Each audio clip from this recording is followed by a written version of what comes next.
박주정 교수님의 강연을 듣고 많이 부끄러웠습니다. 사실은 지금 잘 원감을 하고 있는 건지 원장을 하고 있는 건지 이런 고민도 많이 되고, 과연 우리라면 저 선임처럼 저렇게 사랑으로 희생으로 아이들에게 다가갈 수 있을까라는 생각을 했기 때문에 부끄러웠고, 앞으로 더 큰 교사가 돼야 되겠구나, 사랑으로 아이들을 감싸줘야 되겠구나 하는 생각을 들었습니다. 그리고 앞으로 박주정 선생님 같은 그런 많은 선생님들이 이 땅에 생겨나길 기대해보고 저 또한 노력하겠습니다. 감사합니다.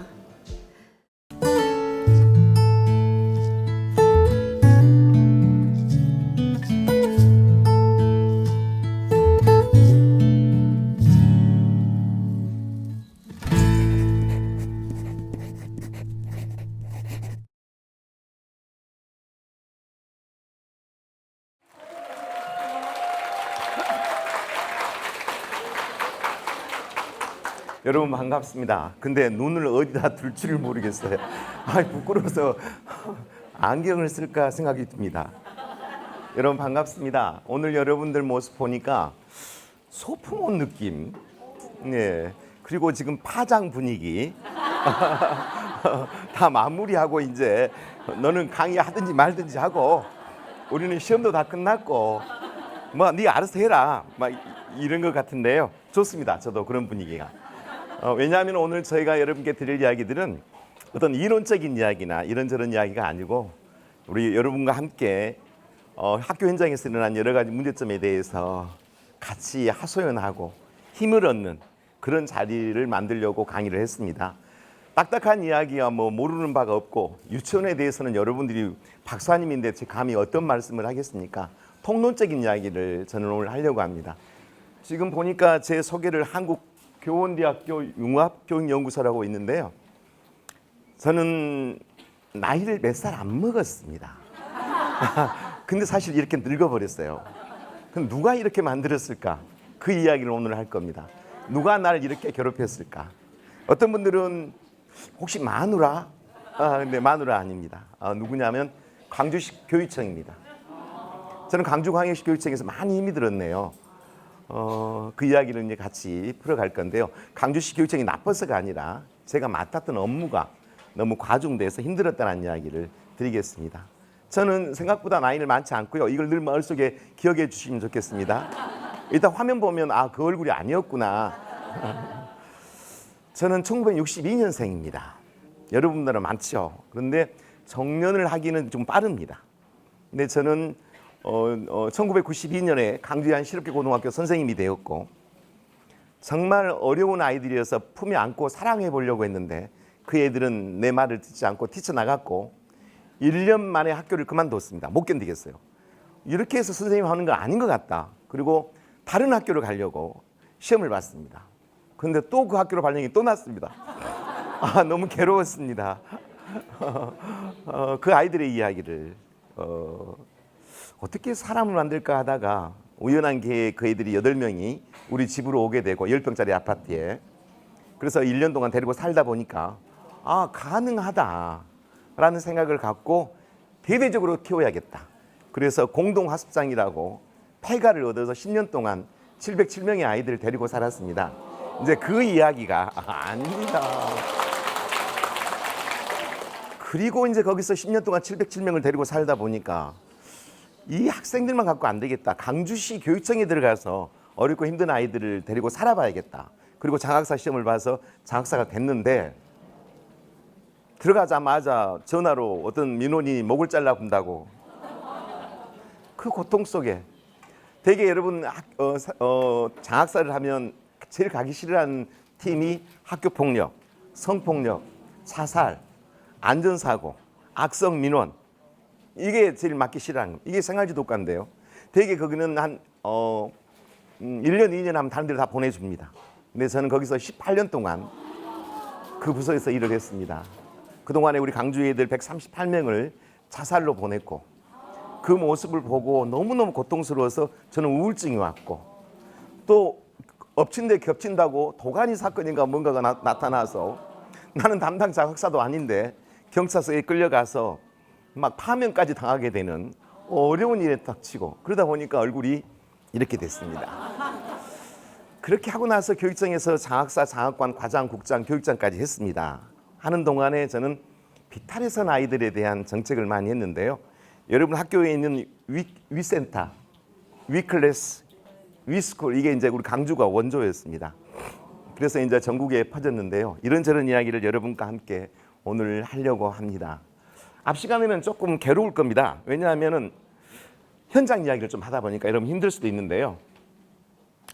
나는 더 글로리 영화에 대해서 다 나름 평가가 다르겠지만 난 저 글로리 영화를 보고 아이들이 피해 학생이 이렇게 힘들어하구나.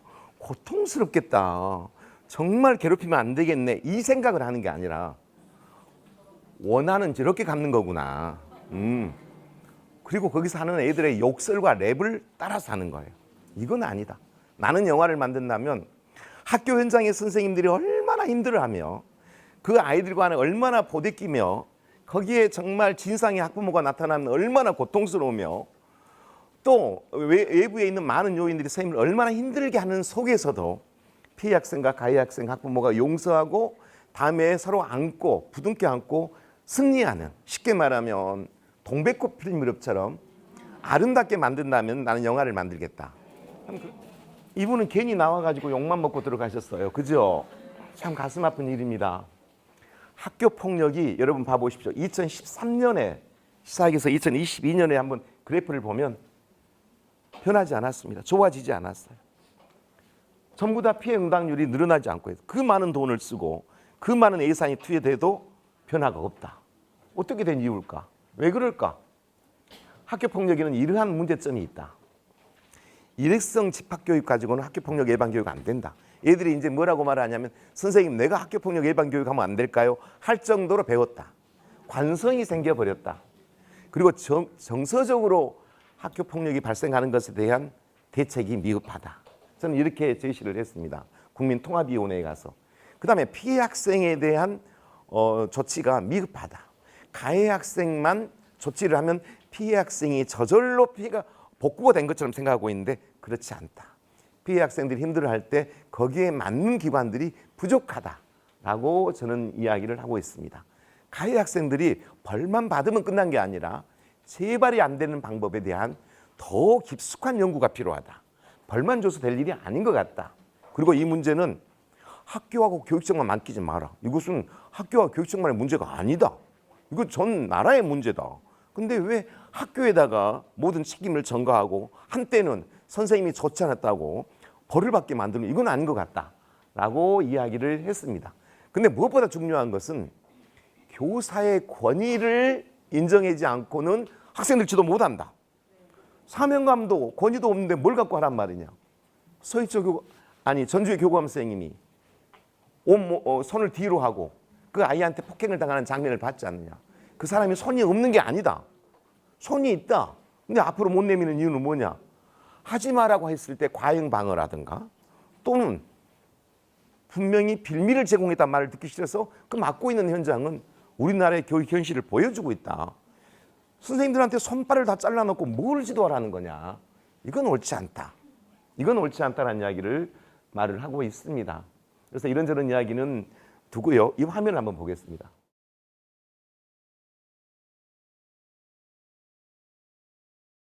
네, 이렇게 힘들어합니다.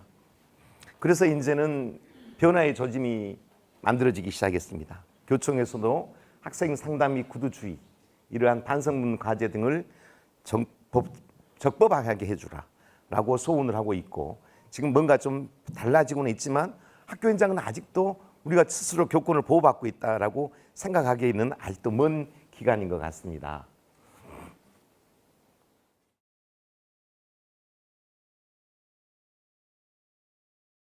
회피하는 형국입니다. 서로 또 보겠습니다.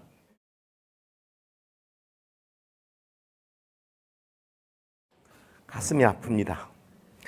아침부터 내가 이런 영상을 안 틀려고 했는데 지금 이러한 게 현실입니다. 그래서 변화의 조짐은 있는데요. 그래서 좋다. 그러면은 박주정의 32년 노하우를 갖고 어떻게 해야 여기에 우리가 슬기롭게 대처할까에 대한 답을 드려야 된다고 생각합니다. 저도 광주시 교육청 장학사가 돼서 첫날 전화를 받았습니다. 네, 광주시 교육청 박주정 장학사입니다. 무엇을 도와드릴까요? 완전히 야무지게 말했어요. 처음에 막 장학사 돼서 군기가 막 잡혔어요. 그랬더니 뭐라고? 장학사란 말 빼 이 새끼야 이러는 거예요. 그래서 내가 깜짝 놀랐어요. 3일째 된 날이에요. 아주머니 저한테 욕하지 마십시오. 딱 이렇게 이야기했어요. 그것도 큰 소리로. 그랬더니 이 새끼야 말을 하면 제대로 들어. 네 말만 하지 말고. 그래서 아니 왜 욕을 하십니까? 저도 인권이 있습니다. 또 이랬어요. 그랬더니 그분이 내가 지금 화가 안 나게 됐냐? 왜요? 우리 아이가 초등학교 4학년인데 아무 죄도 없이 학교에서 전학을 가라고 했다. 이렇게 말하는 거예요. 그럼 지금 같으면 이렇게 했을까? 아, 어머니 그런 일이 있으셨어요. 마음이 아프시겠네요. 그리고 이제 이야기를 들었을 건데 그때는 이제 3일밖에 장학사가 안 됐으니까 뭐라고요?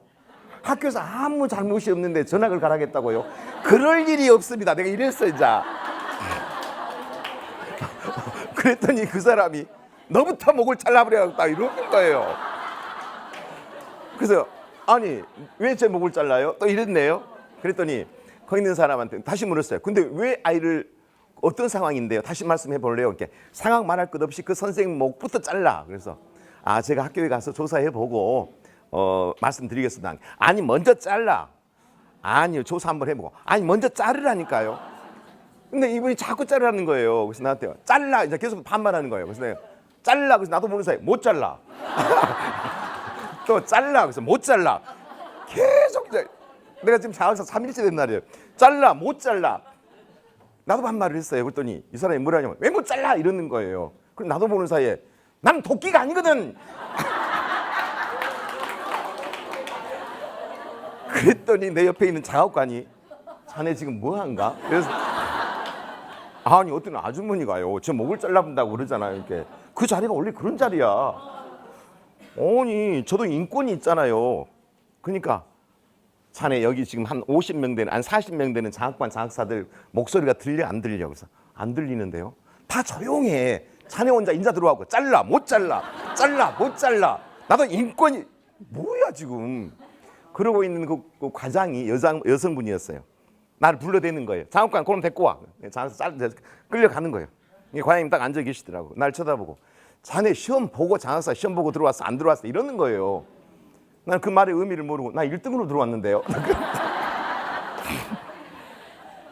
근데 그렇게 대꾸를 해. 아니 과장님 저도 인권이 있는데 그 자리는 없어. 그러면서 그 장학관한테 뭐라 그러냐면 어이 얘 데리고 가서 저기 뭐야 좀 교육 좀 시켜. 이제 끌려갔어요. 그 장학관은 눈을 떴는지 안 떴는지 모르는 눈이에요. 자 끌려가서 이제 구석진데 가서 나한테 이러는 거예요. 자네는 앞으로 다른 말 하지 말고 네 알겠습니다 조치하겠습니다 이 말에는 하지 마. 그렇게만 해. 네 알겠습니다 조치하겠습니다. 그 작은 목소리로 알겠습니다. 그렇게 하면 됩니까? 그 뒷날부터 이제 전화가 오면 항상 민원인은 똑같은 말을 반복해요. 안 들어도 다 알아. 네 알겠습니다 조치하겠습니다. 해보니까 술술술술 넘어가는 거야. 별것도 아니야. 네 알겠습니다. 아 이거 별것도 아니네. 그리고 그냥 전화기를 끼고 다른 일을 하면서 네 알겠습니다 조치하겠습니다. 네 알겠습니다. 완전 잘 넘어가. 별것도 아니야 이거 장학사. 근데 어느 날 어떤 분이 이러는 거예요. 네 알겠습니다. 똑같은 말 계속 해. 네 그럼 일하면서 네 그랬더니 잠깐만 그러는 거예요. 왜요? 그랬더니 당신 내가 바로 전에 했던 말 기억해? 기억이 안 나는 거예요. 네 알겠습니다. 당신 기다려. 가만 안 둘 거야. 당신이 기계음처럼 네 알겠습니다. 그게 여러분 처음에 장학사 때 이야기입니다. 수도 없이 목을 잘리고 교육청에 들어가면요. 교육감님은 다른 과장이 들어와서 보고하러 들어오면 앉아. 무슨 일이야? 뭐 TO 문제야? 이러는데 내가 들어가면 뭐야? 뭔 일이야? 누가 죽었어? 나는 자살이니까 자살. 학교폭력이니까. 나는 아주 싫어해. 나도 싫어. 그 세월을 여러분 18년을 살았습니다. 그래서 138명의 아이들을 자살로 보냈어요. 강주서. 저녁에 가서 그 자살하는 애들 모습을 가서 보면 옥상에 떨어져서 높은 층에 떨어졌는데 그 가운데 하단을 거치면은 괜찮은데 죽기는 죽어도 그냥 땅바닥에 떨어지면 목하고 다리가 다 분리되어 있어요. 이 모습을 목을 매서 죽은 애들은 혀가 이만큼 빠져 있어요. 약을 먹고 집 애는 시커멓게 변해 있어요. 이걸 보다 보니까 제가 우울증이 온 거예요. 못 견디겠는 거예요. 그건 내가 생명 존중 장학사인데도 불구하고 내가 죽고 싶어서 자살을 시도했다니까요. 너무너무 힘이 든 거예요. 그러면 어떻게 할까? 어떻게 할까? 이 이야기를 제가 지금부터 하려고 해요. 학교에서는 여러분 잘 들어보세요. 지금부터 여러분들 해야 될 일이에요. 이제 한 아이가 한 아이를 뺨을 때리거나 우리 유치원 아이가 뭐 꼬집어 갖고 깊은 상처가 났다. 그러면 차라리 해결하기가 쉬워요. 왜냐하면 가해 피해가 확실하니까. 근데 이것도 아니고 저것도 아닌, 이게 정말 한 아이가 한 아이의 찌찌를 만졌어. 동성이야. 근데 별것도 아니라고 생각했는데 그 부모는 이걸 성희롱이라고 생각해. 이런 문제가 오히려 풀기가 훨씬 힘들어. 그래서 큰 사건이란 이것이 파장이 클 것인가 말 것인가에 대한 여러분이 뭐를 해야 돼? 판단을 해야 돼. 판단하고 나면 제일 먼저 해야 될 일이 이건 문제가 될 것 같다. TF팀을 만들자라고 해야 돼요. 왜냐하면 선생님 집단처럼 검찰이나 검사가 좋아하는 집단이 없어요.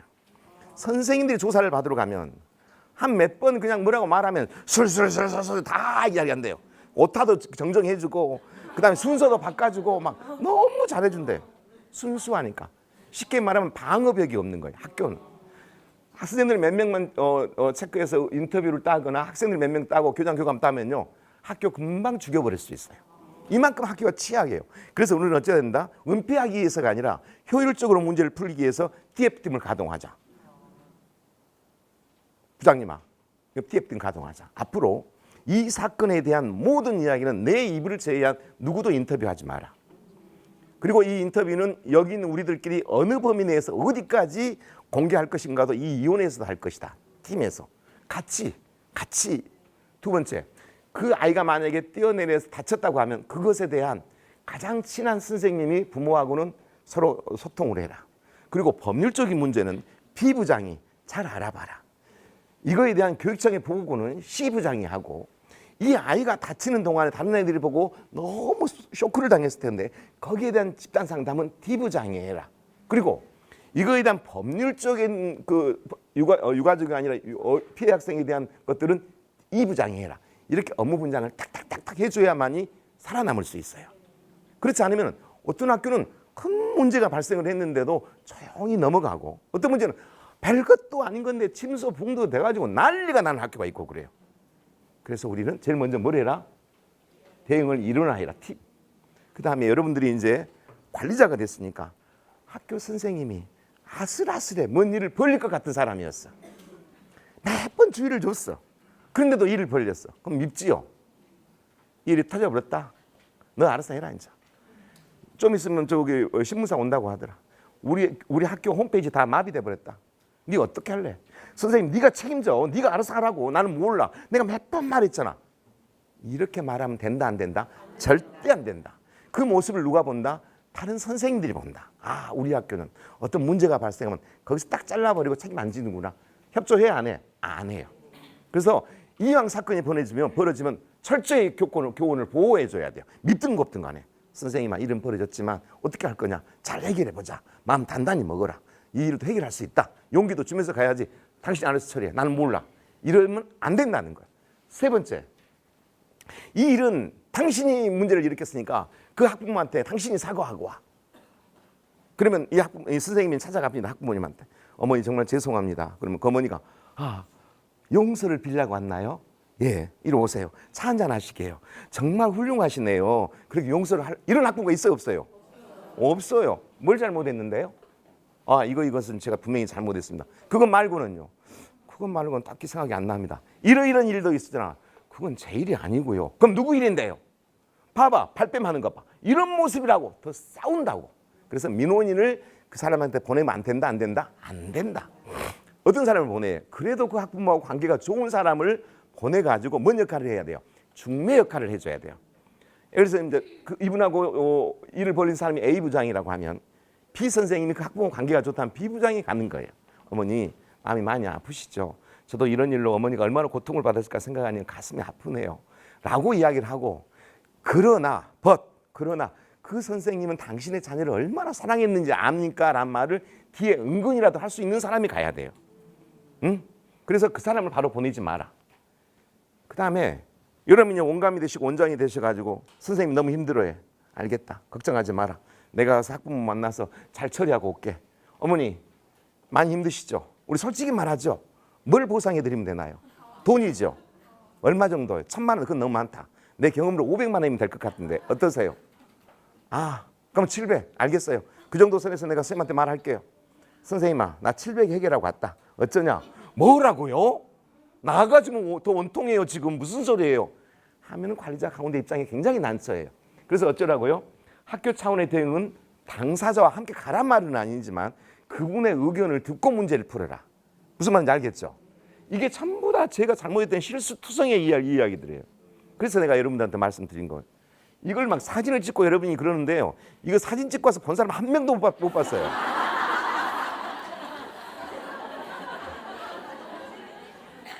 중재할 때 언행을 굉장히 조심해라. 여러분이 이제 중개를 해요. 학교 선생님이 잘못해서 학부모하고 면담을 하는데 그분들은 다 녹취한다고 생각하면 돼. 녹취 100%예요. 그렇기 때문에 건조하게 말을 하되 정성은 들여라. 뭐라고? 드라이 하면서도 정성을 들이라고. 그게 뭔데? 우리가 할 수 있는 이런 일이 학교에서 발생해서 진심으로 죄송합니다. 괜찮아. 어머니 마음을 충분히 이해합니다. 괜찮아. 우리 학교에서는 다시는 이런 일이 발생하지 않도록 최선을 다할 겁니다. 괜찮아. 뿐만 아니라 이 문제는 적절하게 대강 넘어가지 않고 확실하게 해결할 겁니다. 이게 괜찮아. 이런 정도의 이야기는 하되 필요 없는 약속을 해서는 안 되는 이야기들이 많아요. 예, 그래서 그런 일을 녹음한 것 같고 맨날 이렇게 하기로 했잖아요. 왜 말이 바뀌었어요? 아, 피해 학생의 학부모한테, 가해 학생 학부모한테 뭘 받았군요. 이렇게 되니까 여러분들 우리는 어찌해야 돼요? 언행에 매우 신중해라. 사건이 한 아이의 사건이면 상관없는데 수많은 아이들의 사건이 한 15명 정도의 집단 상담, 아니 집단으로 발생하는 사건이 발생했어요. 그래갖고 그 부장이 너무나 애를 먹어 보니까 막 15명이 전화를 하루 종일 하니까 원감님 보고 선생님아 내가 해결해 줄게. 그 학부모 15명 다 시청각실로 모여놔라. 다 데리고 와. 내가 한 번에 정리해 줄게. 이런 일은 있다 없다. 서희의 단판은 없다. 절대 있을 수 없어요. 그 사람을 15명을 모여놓으면요 이 일은 더 커져요. 그리고 말은 더 많아져요. 거기서 뭐가 나와요? 영웅심리에 의해서 대중심리에서 또 대장이 나와요. 으쌰으쌰 해요. 그러니까 시간이 걸리더라도 각계격파를 해라. 한 명씩 만나서. 가능하면 마지막에도 같이 만날 필요가 없어요. 만나면 또 뒤집어질 수 있으니까. 제가 하는 말은 은폐하란 말이 아니에요. 문제를 어렵게 풀지 말라는 뜻이에요. 또 있어요. 또 넘어갑니다. 흥분한 학부모가 학교를 왔어요. 그래갖고 원광님한테 와서 대들고 악을 쓰고 특히 피해 학생 학부모야. 악을 쓰고 막 대들면 처음에는 원광님이 안 드시죠? 물 한 잔 드시죠? 내가 물 먹을 기분이에요. 아 알겠어요. 근데 막 계속 목소리를 높이는 거예요. 그러니까 나도 모르게 같이 뭐라고요? 어쩐다고요? 그런 적은 없다고요. 뭐라고요? 어쩐다고요? 그런 적은 없다고요. 이렇게 하면 우리가 져요. 그분이 큰 소리를 하면 우리는 오히려 아주 작은 소리. 그 사람이 들리든 말 안 들리게 모기 소리 같이 그러면 그 사람이 이 사람이 지금 뭔 말을 한가 하고 소리가 죽어들어요. 적어지는데 같이 소리를 내지 마라. 같이 소리를 내면 일은 더 커진다. 그 다음에 피해 학생 학부모가 왔어요. 이런 문제가 발생했는데 어떻게 할까요? 아, 우리가 너무 많이 다쳤어요. 스님도 어쩔 수 없었겠지만 너무 힘이 드네요. 이 문제는 앞으로 어떻게 처리될 것 같아요? 선생님, 온감님이 그래요. 어머니 나도 이런 것을 한 번도 안 당해봐가지고 난 생전 처음 들어봤네요. 아 이거 자신 없는데 이거 어떻게 될까? 이거 전단기구로 넘어가긴 넘어가. 이런 뭐랄까요? 그냥 좀 뭐랄까 확신에 차지 않는 모습을 보면 부모는 절대 학교를 믿지 않아요. 벌써부터 학교는 발뺌하려고 하고 있구나라고 화를 내는 거예요. 그래서 우리는 이 일은 벌어졌고 이 문제는 학교 책임하에 반드시 처리하겠습니다라고 정확하게 말을 해야 돼요. 그래야만이 그분들이 믿음을 갖기 시작해요. 야, 피해 학생 말이 다르고 가해 학생 말이 다르다. 야, 피해 학생 학부모, 가해 학생 학부모 다 오라고 그래. 한 번에 정리해 줄 테니까. 돼, 안 돼? 절대 안 돼. 싸움 구경을 하고 싶으면 그렇게 해. 싸움 구경을 하면. 절대 같이 모여서는 안 돼. 그건 어디서 가세요? 법정에서 자기들이 알아서 할 일이에요. 둘이는 절대 데리고 만나지 마라. 그 다음에 학부모를 화나게 하는 교사 표현이 있어요. 아까 내가 말했죠. 앞으로 이런 일이 어떻게 처리가 될지 모르겠습니다. 이런 우유부단한 표현. 학부모들은 화를 나게 하는. 학교를 믿지 않는 제일 첫 번째 문제. 우리 선생님들이 되게 그래요. 글쎄요. 글쎄요란 말 너무 잘 써요. 어떻게 해결되려나? 나 처음 당한 일이라서 이건 잘 모르겠는데 이런 표현을 쓰지 말라는 거예요. 두 번째, 이번 일은 조용히 넘어가길 바랍니다. 이 말을 쓰면 안 돼요. 많이 썼어요 우리들 옛날에. 이번 일은 조용히 넘어가길 바랍니다. 어머니 이번 일은 아이를 위해서나 학교를 위해서나 조용히 넘어가는 게 좋겠어요. 이렇게 하면 이 말이 뭐의 다른 표현이냐면 은폐의 다른 표현이에요. 절대 쓰면 안 돼요. 이 말을 그분이 녹음을 한다. 우리는 무조건 당해요. 그러니까 이번 일은 조용히 넘어가길 바랍니다 말을 절대 쓰지 않는데, 그럼 언제 써요 이 말을? 언제 한 번 쓸 수는 있어요. 제일로 공부를 잘하게 생기신 온감님, 언제 써야 될 것 같아요? 퇴임하시고 나서 남편한테 뭘 잘못했을 때 그때 한 번 쓰는 거예요. 여보 이번 일은 조용히 넘어가면 안 돼. 그때 쓰지, 학교에서 쓰면 된다 안 된다? 절대 안 돼요. 알겠죠? 또 이제 학부모가 화가 나서 쫓아갔어요. 선생님 우리 아이가 이렇게 당하고 있는 걸 선생님이 제일 먼저 봤다면서. 아니요 내가 제일 먼저 본 게 아니라 저 비부장 같은데. 아 그래요 비부장님, 그때 우리 아이가 좀 아니요 교감 선생님이 먼저 볼 것 같은데 교감 선생님 한번 가보세요.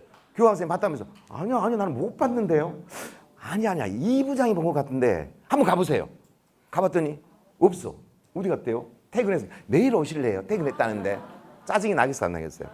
짜증이 나요. 일을 크게 만들려면 그렇게 해야 돼요. 턱으로 저리 가보세요. 저리 가보세요. 어떻게 해야 돼요? 그런 일이 있을 때는 한 번에 관계된 사람들 다 모여서 일괄해서 정리하게 해줘야 돼요. 온감님이 다 모여. 그때 그 상황 서로 설명해봐. 아 그럼 여기가 먼저였구나. 이런 상황입니다 라고 해야지. 턱으로 저리 가보세요. 내일 올래요? 아 나 수업이라서 좀 기다릴래요? 그 부모는 화가 나. 이번 일은 제 일이 아니어서.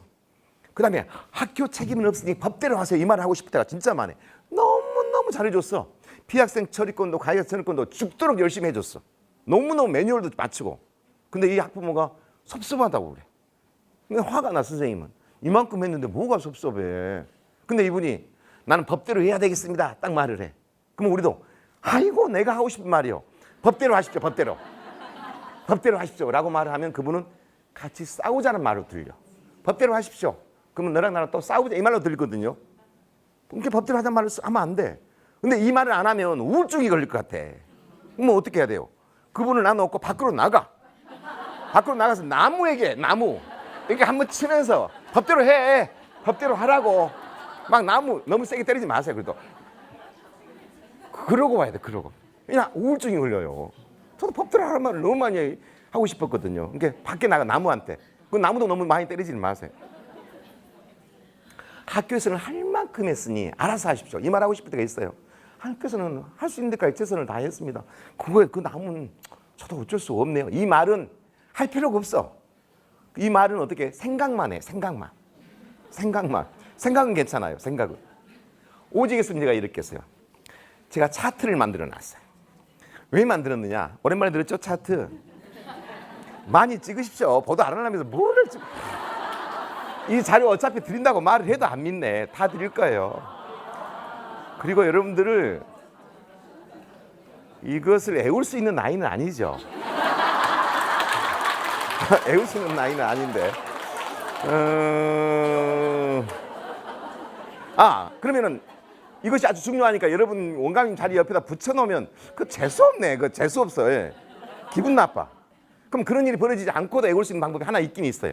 가르쳐 드릴까요? 이런 일이 한번 벌어져 버려야 돼. 그럼 안 되겠죠. 그러면 잘 들으세요. 학교에서 하는 그 조치가 잘못돼 갖고 교육청에 오면 학교에서 예선전 거치고 지역교육청 예선전 거쳐서 최고의 민원인만 교육청으로 와요. 그렇죠. 나는 그 사람들을 몇 년을 18년 동안 본 거잖아요. 그러니까 나 다 알아. 그래서 차트를 만들었어. 차트를. 피해 학생 학부모가 찾아오면 제일 먼저 해야 될 일이 뭐냐. 어머니 얼마나 가슴이 아프죠.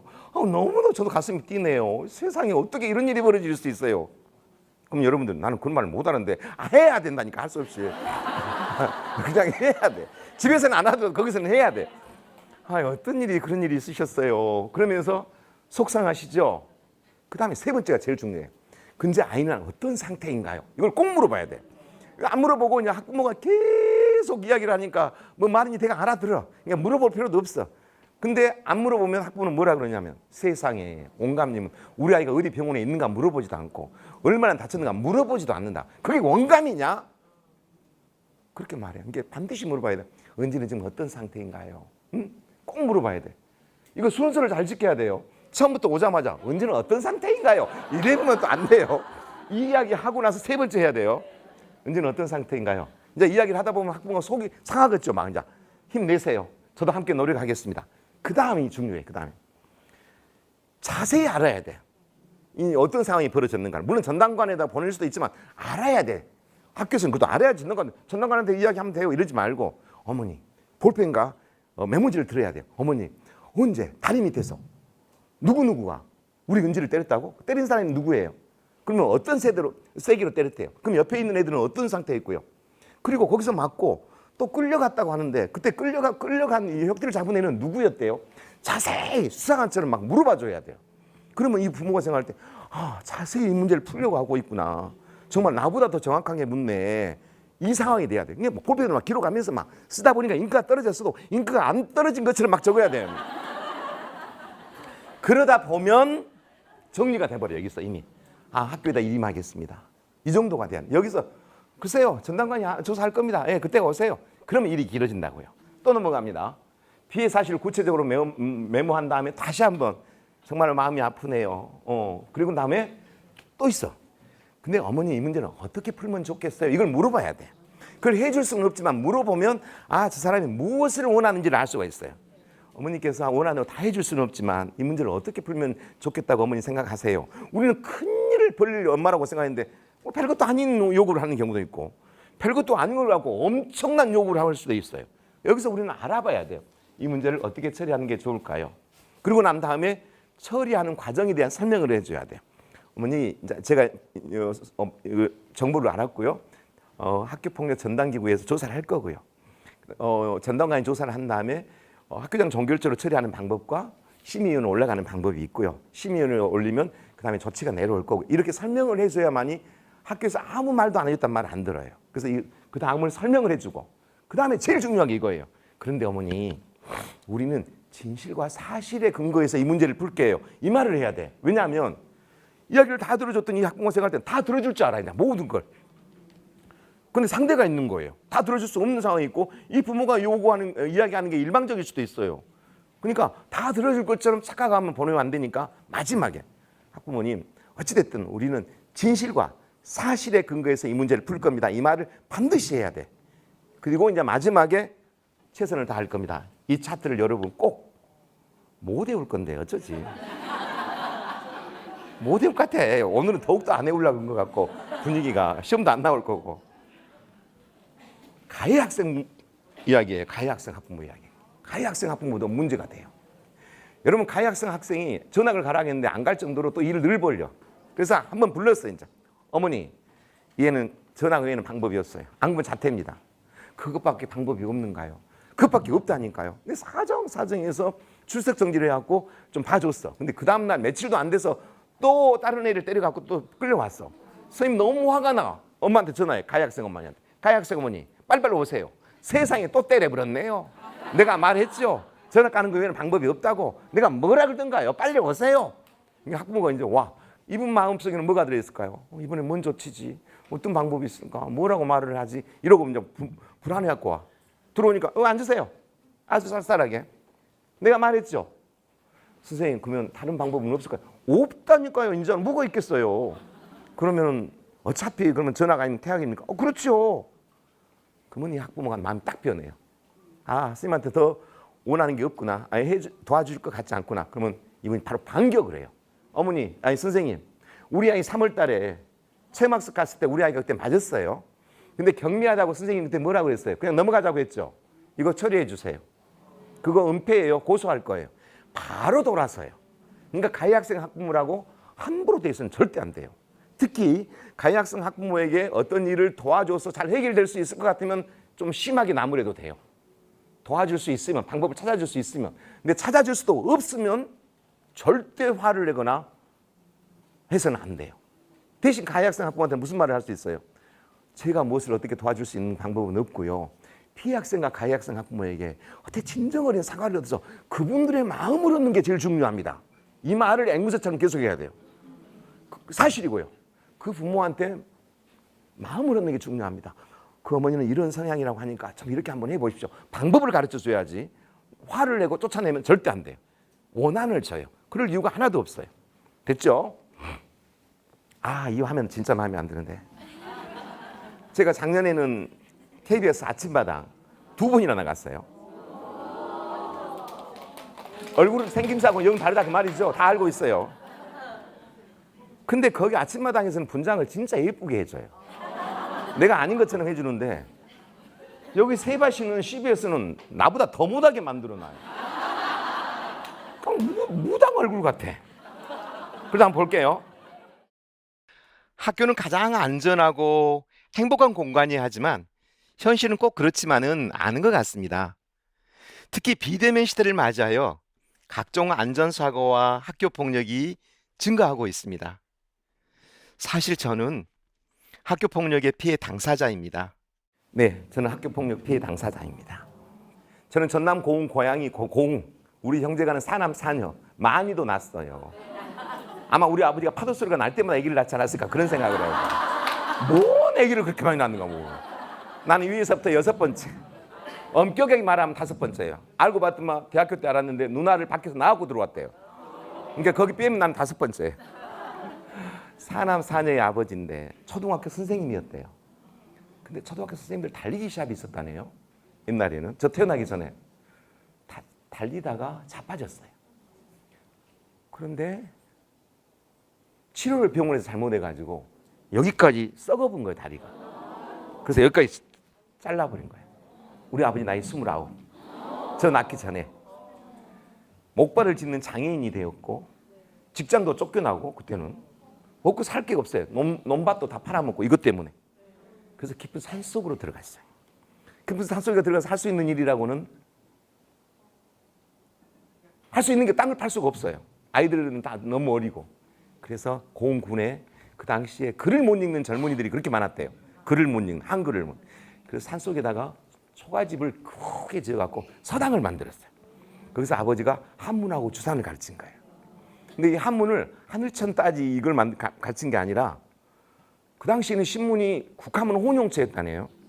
그래서 한문만 뽑아가지고 그 한문을 가르친 거예요. 상용 한문, 대통령, 교육, 문화, 사회 뭐 이런 것들, 의무, 권리. 그래갖고 아버지가 펜으로 책을 만들어가지고 500명이나 되는 사람들을 농한기 때 먹이고 재우면서 살았대요. 그러다 보니까 저는 학교도 가기 전에 나는 거기 넘어가서 지금 애기를 다리가 없는 상태에서 날 낳은 거예요. 근데 몰라 또 낳는가 모르겠어요. 그리고 또 밑으로 2명 더 낳았어요. 내 밑으로도. 엄청난 번식력이에요. 어찌됐든 저는 7살 때부터 아버지 다리 하나 없는 바지에 앉아가지고 그 형들하고 같이 공부를 한 거예요. 청춘 남녀들, 나이가 많은 어른, 뭐 청년들, 처녀들. 근데 그 사람들보다 제가 훨씬 더 공부 속도가 빨랐대요. 그분들은 농사도 지어야 되고 연애도 해야 되고 술도 먹어야 되고 담배도 피워야 바쁘지요. 나는 그냥 아버지 다리 위에서 앉아가지고 한문하고 주산을 배우다 보니까 주산 실력이 초등학교 1학년 들어가기 전에 3단, 암산도 3단. 초등학교 1학년 들어가기 전에. 한문 실력은 어느 정도였냐면 그 학원생들이 늦게 오니까 아버지가 주정아, 제 이름이 주정이에요. 박주정이에요. 술주정 아니고. 주정아, 왜 오늘 공부하러 오는 서당 학생들이 늦게 올까? 이렇게 물었대요. 그러면 초등학교 들어가기 전 7살짜리니까 모르겠는데요? 이러면 될 건데 내가 이렇게 대답을 했대요. 아버지, 서당에 오지 않는 형들이 필시 무슨 곡절이 있는 듯 합니다. 그러니까 어이가 없는 거예요, 아버지가. 뭐라고? 곡절? 너 그럼 곡절이라는 단어를 한문으로 쓸 줄 아느냐? 근데 그제 배웠지 않습니까? 한번 써봐라. 그러니까 딱 썼어요. 한문으로. 그러니까 아버지가 얘를 키우면 되겠다. 잘 키워야겠다. 위에 형들은 중학교도 못 나오게 키웠으니까. 그래서 그냥 키우기 시작한 거예요. 그때부터 제 불행이 싹 튼 거예요. 초등학교 1학년, 2학년, 3학년, 4학년, 5학년이 됐겠죠. 그 시골에. 근데 그 애들은 초등학교 1학년 때 1 더하기 1은 2, 막 이런 거 배울 때인데 나는 2자릿수는 암산으로 10개 정도 막 쫙쫙 하고 그다음에 곡절이라는 단어를 쓸 정도니까 어휘력도 엄청난 거고 뭐 수제가 태어났다고 막 그랬겠죠. 5학년 때. 그때는 매달마다 월말고사를 볼 때예요. 고개를 끄덕이면 연식이 된 겁니다. 고개를 계속 끄덕인 게 나하고 나이가 똑같은가 봐. 그랬나 막 이런 표정을 지었는데 나하고 나이가 비슷해요. 이따 책을 한 권 드려야겠어. 이제 5학년 때는 매달 월말고사를 봐. 그러니까 담임선생님들이 너무 힘이 들어. 성적 처리하는 게. 그때는 베이비 부모 시대라서 학생 수가 막 80명 막 그래. 또 고개 끄덕인다. 80명 되고 막 그럴 때예요. 그래 놓으니까 선생님들이 컴퓨터도 없을 거고 계산기도 그 당시는 없었고 주산을 놓을 줄 알면 좋은데 주산을 못 놓은 사람이 많으니까 막 종에다 적어갖고 더하기 빼기 막 나누기를 하는 거예요. 근데 그 학교는 누가 있어요? 슈퍼컴퓨터가 있잖아요. 착착착. 근데 6월 2일 날 아니 6월 1일 날 애들이 수업이 끝나고 다 집에를 가고 나만 나무래 5학년 일반 교실에. 그러더니 그때는 급사 누나라 그랬어요. 지금 기능직 누나. 급사 누나가 1학년부터 6학년 6반까지 소표를 평가표를 가지고 올라와. 5학년 일반 교실에 와서 주정아 이것 좀 해주라. 합계 평균 석차. 합계 평균은 금방 해. 근데 석차가 좀 어려워요. 소팅이 안 되니까. 네 누나 나는 꼭 가세요. 내가 금방 해드릴게요. 그래서 1학년 1반부터 해. 그냥 이렇게 막 이렇게 합계 평균. 근데 내 점수가 궁금해. 그래서 5학년 일반 14번을 넘겼어. 하나도 안 틀렸겠지. 거의 다 맞았겠지. 봤더니 국어가 20점, 산수가 30점. 그 반에 꼴등 점수가 적혀 있는 거예요. 그래서 나는 왜 선생님이 내 점수를 잘못 기록했을까 생각을 하고 교무실로 갔네요. 왜 우리 선생님이 제 점수를 잘못 기록했을까? 선생님은 이제 교무실에 의자에 앉아 계시고 나는 까만 고무신에 34kg 빼빼 마른 애가 선생님 제 점수가 잘못 기록됐어요. 그러면 그 선생님이 어디가 이래야 되잖아요. 근데 거기를 안 쳐다보고 일어나더니 내 머리를 움켜잡는 거예요. 그때는 머리가 있을 때예요. 머리를 움켜잡고 교무실에서 끌고 나가는 거예요. 날 이렇게 끌고 선생님 다 있는데. 근데 나는 왜 그런지 모르고 끌려가. 근데 교무실 밖으로 나가서 벽에다가 머리를 계속 치는 거예요. 그러니까 여기가 다 깨지고 이 피가 막 쏟아져. 이 피에 손이 미끄러지니까 길을 잡는 거예요. 그리고 끌고 34kg 얼마나 마른 애예요. 얘를 끌고 5학년 일반 교실로 끌고 들어가. 그럼 문을 딱 닫더니 뺨을 때리기 시작을 했어요. 근데 피가 범벅인데 뺨이 튕겨. 피가 막 튕겨. 계속 때리니까 나는 그럼 한 바퀴를 돌아 두드려 맞았어. 그러니까 얼굴이 벌게 잡고 이제 사람 몸 이상이야. 그러니까 안 쓰러지니까 바로 쓰러뜨려갖고 발로 밟아. 근데 제가 뭘 갖고 있었냐면 주산을 갖고 있을 때 지금 주산이 여러분 긴 주산이 있고 퉁퉁한 주산이 있어요. 주산알에는 큰 걸 쓸 수밖에 없는 게 손이 작으니까. 나는 이렇게 보듬고 두드려 맞고 있는데 선생님이 주산을 뺏어가지고 얼굴에다 쳐본 거야. 이게 주산알이 분수처럼 쏟아지는 거예요. 그리고 나는 기절을 해버렸어. 기절을 해버리고 한참 일어나려고 보니까 못 일어나. 밑에가 피가 맺어갖고 미끌려. 간신히 일어났어. 간신히 일어나가지고 그때는 선생님이 없어. 그리고 나는 이제 이 피투성이에 대하고 집에를 가. 보리가 막 필 때 6월달이니까 그 사이길로 장운영 꽃도 피어 있고 이렇게 산 고개를 두 고개를 넘어가야 우리 집이 나와. 피가 뚝뚝뚝뚝 떨어져. 그러니까 이렇게 하고 갔더니 입으로 막 덩어리 피가 나와. 뱉고 넘어갔더니 어둑어둑해져. 여름 6월. 그날 우리 집 모내기 한 날이에요. 근데 아버지는 다리가 없으니까 모내기를 하러 못 간 거예요. 그러니까 큰 솥단지에다가 모내기 하러 온 사람들 밥을 먹이려고 솥단지에다가 불을 붙이고 있는 거예요. 큰 장작불을 큰 솥단지에다가 불을 붙이고 있는데 산에서 내려온 아이가 피투성이가 되는 아이가 자기 아이 같거든요. 불을 떼다가. 근데 점점 가까이 내려온 거 보니까 자기 아들인 거예요. 그러니까 아버지가 벌떡 일어난 거예요. 근데 다리가 없는데 다리가 두 개가 있는 줄 알고 일어난 거예요. 벌떡 일어나 어떻게 됐겠어요? 뒤로 넘어지지 않는데 앞으로 넘어진 거예요.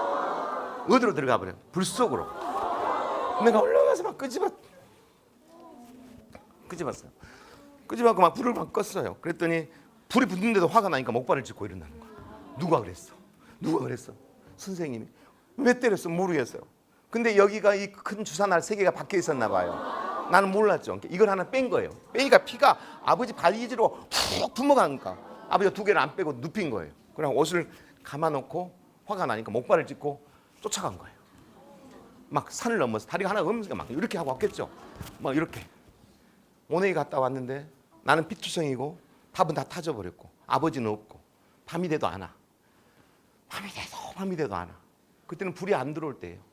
그때는 뭐 전기불이 없을 때 그 캄캄한 밤중에 아버지를 기다리고 있는데 아버지가 안 와. 근데 저 산 위에서 우리 집으로 뭐가 막 불이 하나 내려오는 거예요.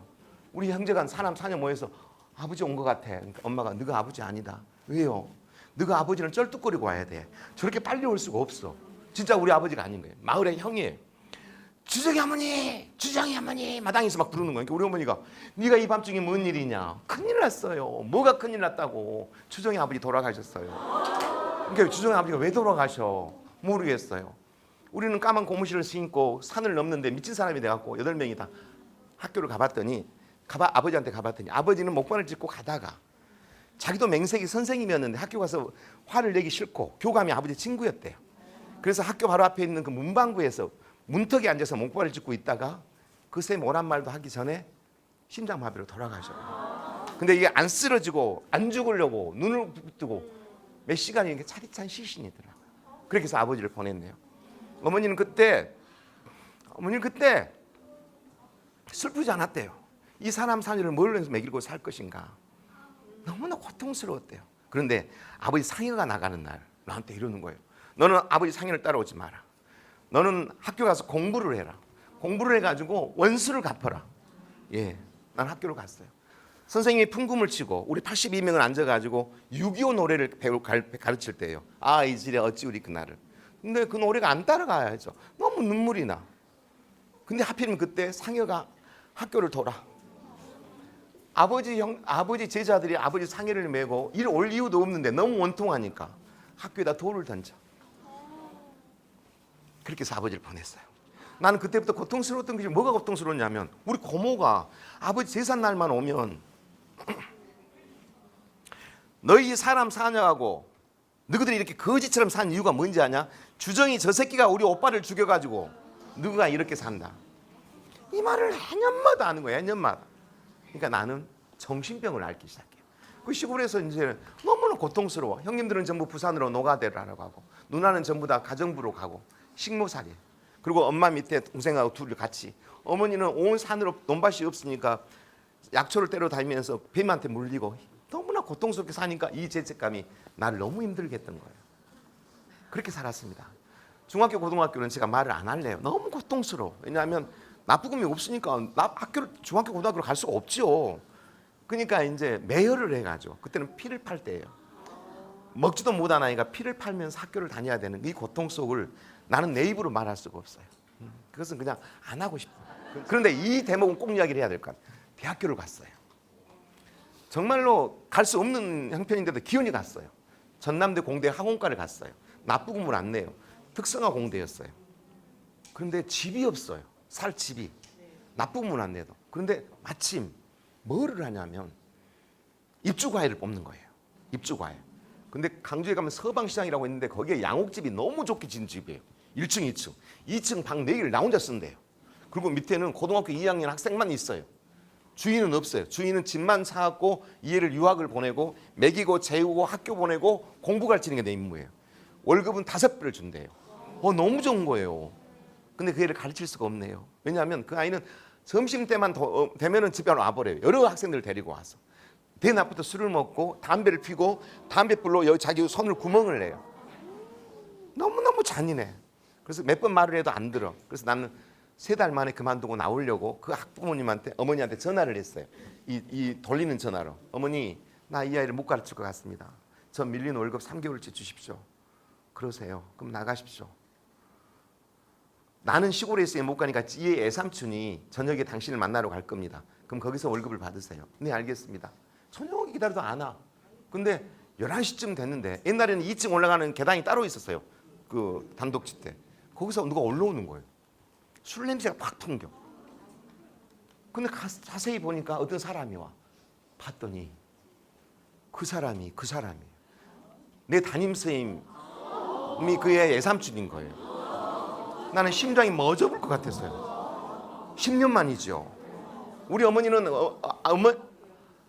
아버지가 돌아가시고 나서 전부 다 하나님 밑에 가서 내가 봤을 때는 미친 사람처럼 하나님한테 매였어요. 근데 나만 안 매였어요. 우리같이 착하게 사는데 왜 우리한테 고통을 주냐고. 근데 부모들이 나를 위해서 늘 기도를 했어요. 수정아, 용서해라. 하나님을 믿는 사람은 용서를 해야 한다. 저는 못합니다. 너가 용서를 못하면 너는 힘들어져. 용서해라. 그래서 나도 용서를 하려고 찰나 했거든요. 그때가. 그러면서 우리 식구들이 그랬어요. 그 사람은 얼마나 힘들겠냐. 그 아이들을 우리 식구들이 이렇게 사는 모습을 보고 얼마나 고통스럽겠냐. 용서를 하려고 있었던 참인데 그 사람이 나타나는 거예요. 보니까 선생님에게 인사를 했죠. 그러니까 그분이 나를 딱 쳐다보고 너가 국성이 가정교사냐? 예. 이 새끼야 가르치려면 똑바로 가르쳐 이 새끼야. 뭔 돈을 주라 그래. 첫마디가. 그래서 내가 선생님 왜? 제 이름 아세요? 너 박주정이잖아. 너 5학년 때 우리 반이잖아. 네. 그것밖에 기억을 못 하세요? 우리 아버지 기억하세요? 너가 아버지 그때 죽었잖아. 왜 죽은지 아세요? 내가 그걸 왜 알아? 일말의 죄책감도 없는 거예요. 죽이고 싶었어요. 정말 원수를 갚고 싶었고요. 이때까지 그 감정이 올라온 거예요. 대학교 3, 4학년 때 저는 이제 방황하기 시작한 거예요. 어떻게 복수를 할까? 막 이 생각밖에 안 나는 거예요.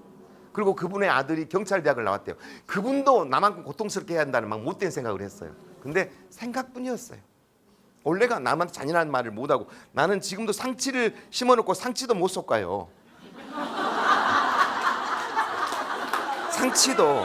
근데 내 아내는 잘 솎아요. 펑펑펑.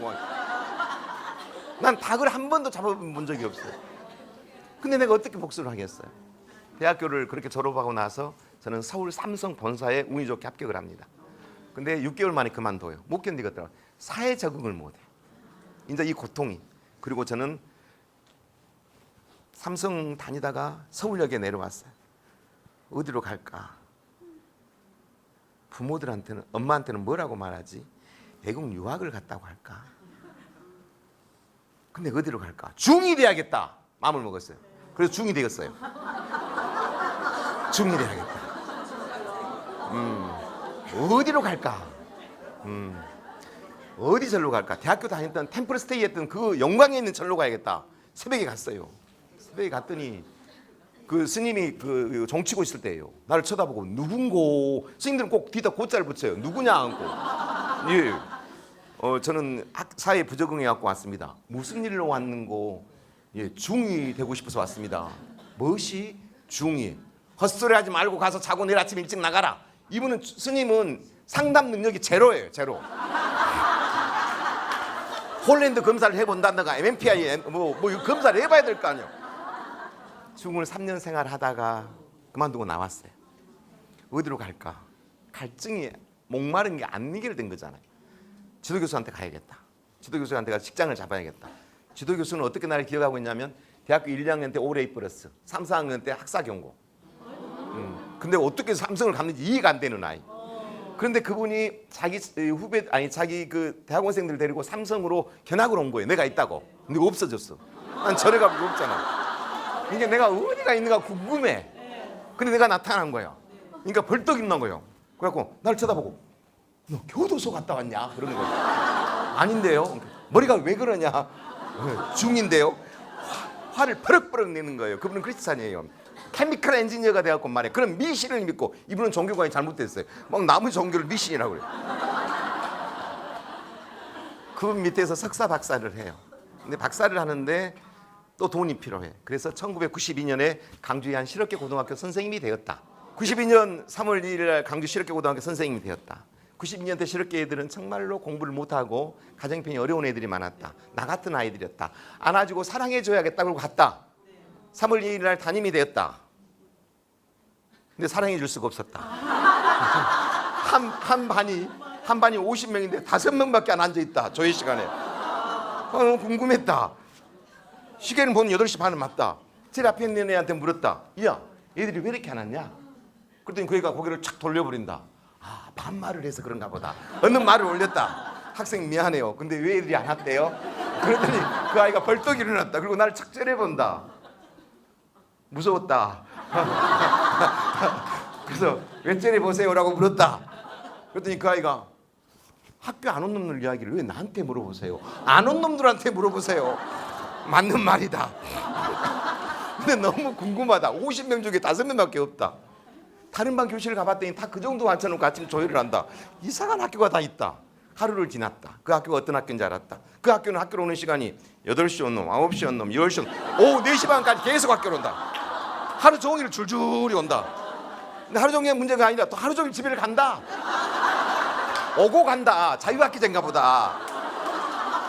난 너무 신기했다. 나는 애들이 신기한 게 아니라 선생님들이 신기했다. 그걸 보고도 전혀 개의치 않는다. 그래서 내가 물었다. 선배님, 이 학교는 왜 애들이 하루 종일 온대요? 그랬더니 박 선생님, 우리 학교를 말 안 해줬구나. 왜요? 우리 학교는 강주 시내 인문계시 이렇게 다 떨어지고 전남까지 가서 안 된 애들이 전남 전북 광주에서 다 모여. 전국 꼴찌들이 다 모였다고 하면 돼. 학생 수는 2,000명인데 한 1,000명이나 학교 와. 그리고 500명은 가출한 애들이야. 그럼 선배님 어떻게 해야 되나요? 가만 놔둬. 뭘 하려고 하지 마. 뭘 하려고 하면 도망가 버리니까 가만 놔둬야 돼. 가만 보고만 있으라고요? 말이 안 돼. 두 번째 날 새 교과서를 나눠줬더니 가방에다 넣지 않고 끈으로 묶고 가서 소각장에 다 버려버려. 세 번째 날 수업을 하는데 이상한 소리가 들려서 뒤를 돌아봤더니 입술이 이렇게 비틀어졌어. 그래서 침을 이빨 사이에 넣어갖고 이쪽에 벌어지는데 침은 이쪽으로 나. 완전 멋있어. 나는 지금도 안 돼. 뱉지 마. 그만 내가 알아서 사람이 아니구나. 그걸 어떻게 할까? 얘들은 습관을 가르쳐야겠다. 공부가 문제가 아니다. 그리고 나는 그날부터 아침에 7시에 가갖고 학교에서 계속 교실에 앉아있어요. 우리 교실에. 버리면 닫아주고 앉혀놓고 버리면 닫아주고 앉혀주고. 내 수업 들어갔다가 10분 쉴 때 얼른 내 교실로 들어가서 칠판 닦아주고 창문 열어주고 책 펴주고 침 닦아주고 그 다음 수업할 거 펴놓고 그러고 있으면 다른데 선생님이 들어와 있으면 선생님 미안합니다. 그리고 얼른 갔다가 또 쉬는 시간에 얼른 또 들어가서 하루에 8번을 들락날락 했어요. 3개월 동안. 그랬더니 어떻게 됐어요? 3개월 동안 했더니 더 말을 안 들어요. 더 말을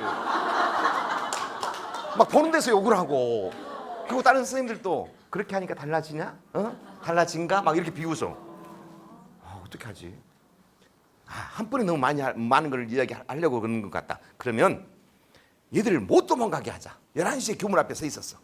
그리고 못 가게 막았더니 우리 반에 애들이 막 모인 거야. 이제 못 도망가. 된다. 그러고 있는데 학교 선배님이 부르는 거예요. 박사님 이리 와봐. 왜요? 자네 거기서 뭐해? 지금 막고 있잖아요. 이리 와봐. 내가 보여줄 게 있어. 그리고 나를 데리고 뒷담으로 데려갔어. 뒷담으로 갔더니 하얀 교복을 입은 개미 새끼 수백 마리가 담을 넘어가고 피난을 가고 있는 거예요. 이게 보여 안 보여? 보여요. 자네 이리 좀 와봐. 이 벽 좀 만져봐. 왜 두드렸어? 비어 있어. 저 애들이 넘어가다가 무너지면 다 죽어. 어쩌려고 그래? 알겠습니다. 선배님 망을 좀 만들게. 학교 건물 절망을 못하게 돼 있어. 그럼 선배님 어떻게 해야 됩니까? 가만히 있어. 그냥 가만. 그래서 난 교실에 들어가서 애들한테 말했어. 가도 좋다. 안 와도 좋다. 너 마음대로 해라. 그 대신에 침은 뱉지 마라. 난 침 뱉으면 용서 안 한다. 침이 너무 더러워. 막.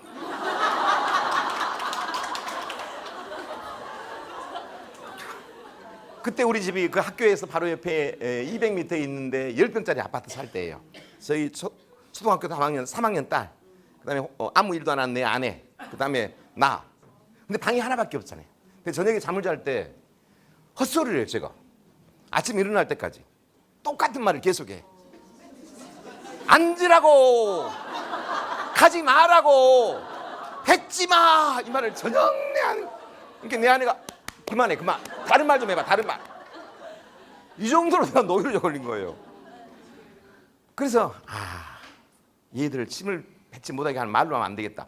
밀걸레 갖고 하루 종일 닦고 다니자. 그래서 밀걸레를 하루에 오면 10개를 딱 해놔. 어차피 수업도 안 하니까, 공부를 안 하니까.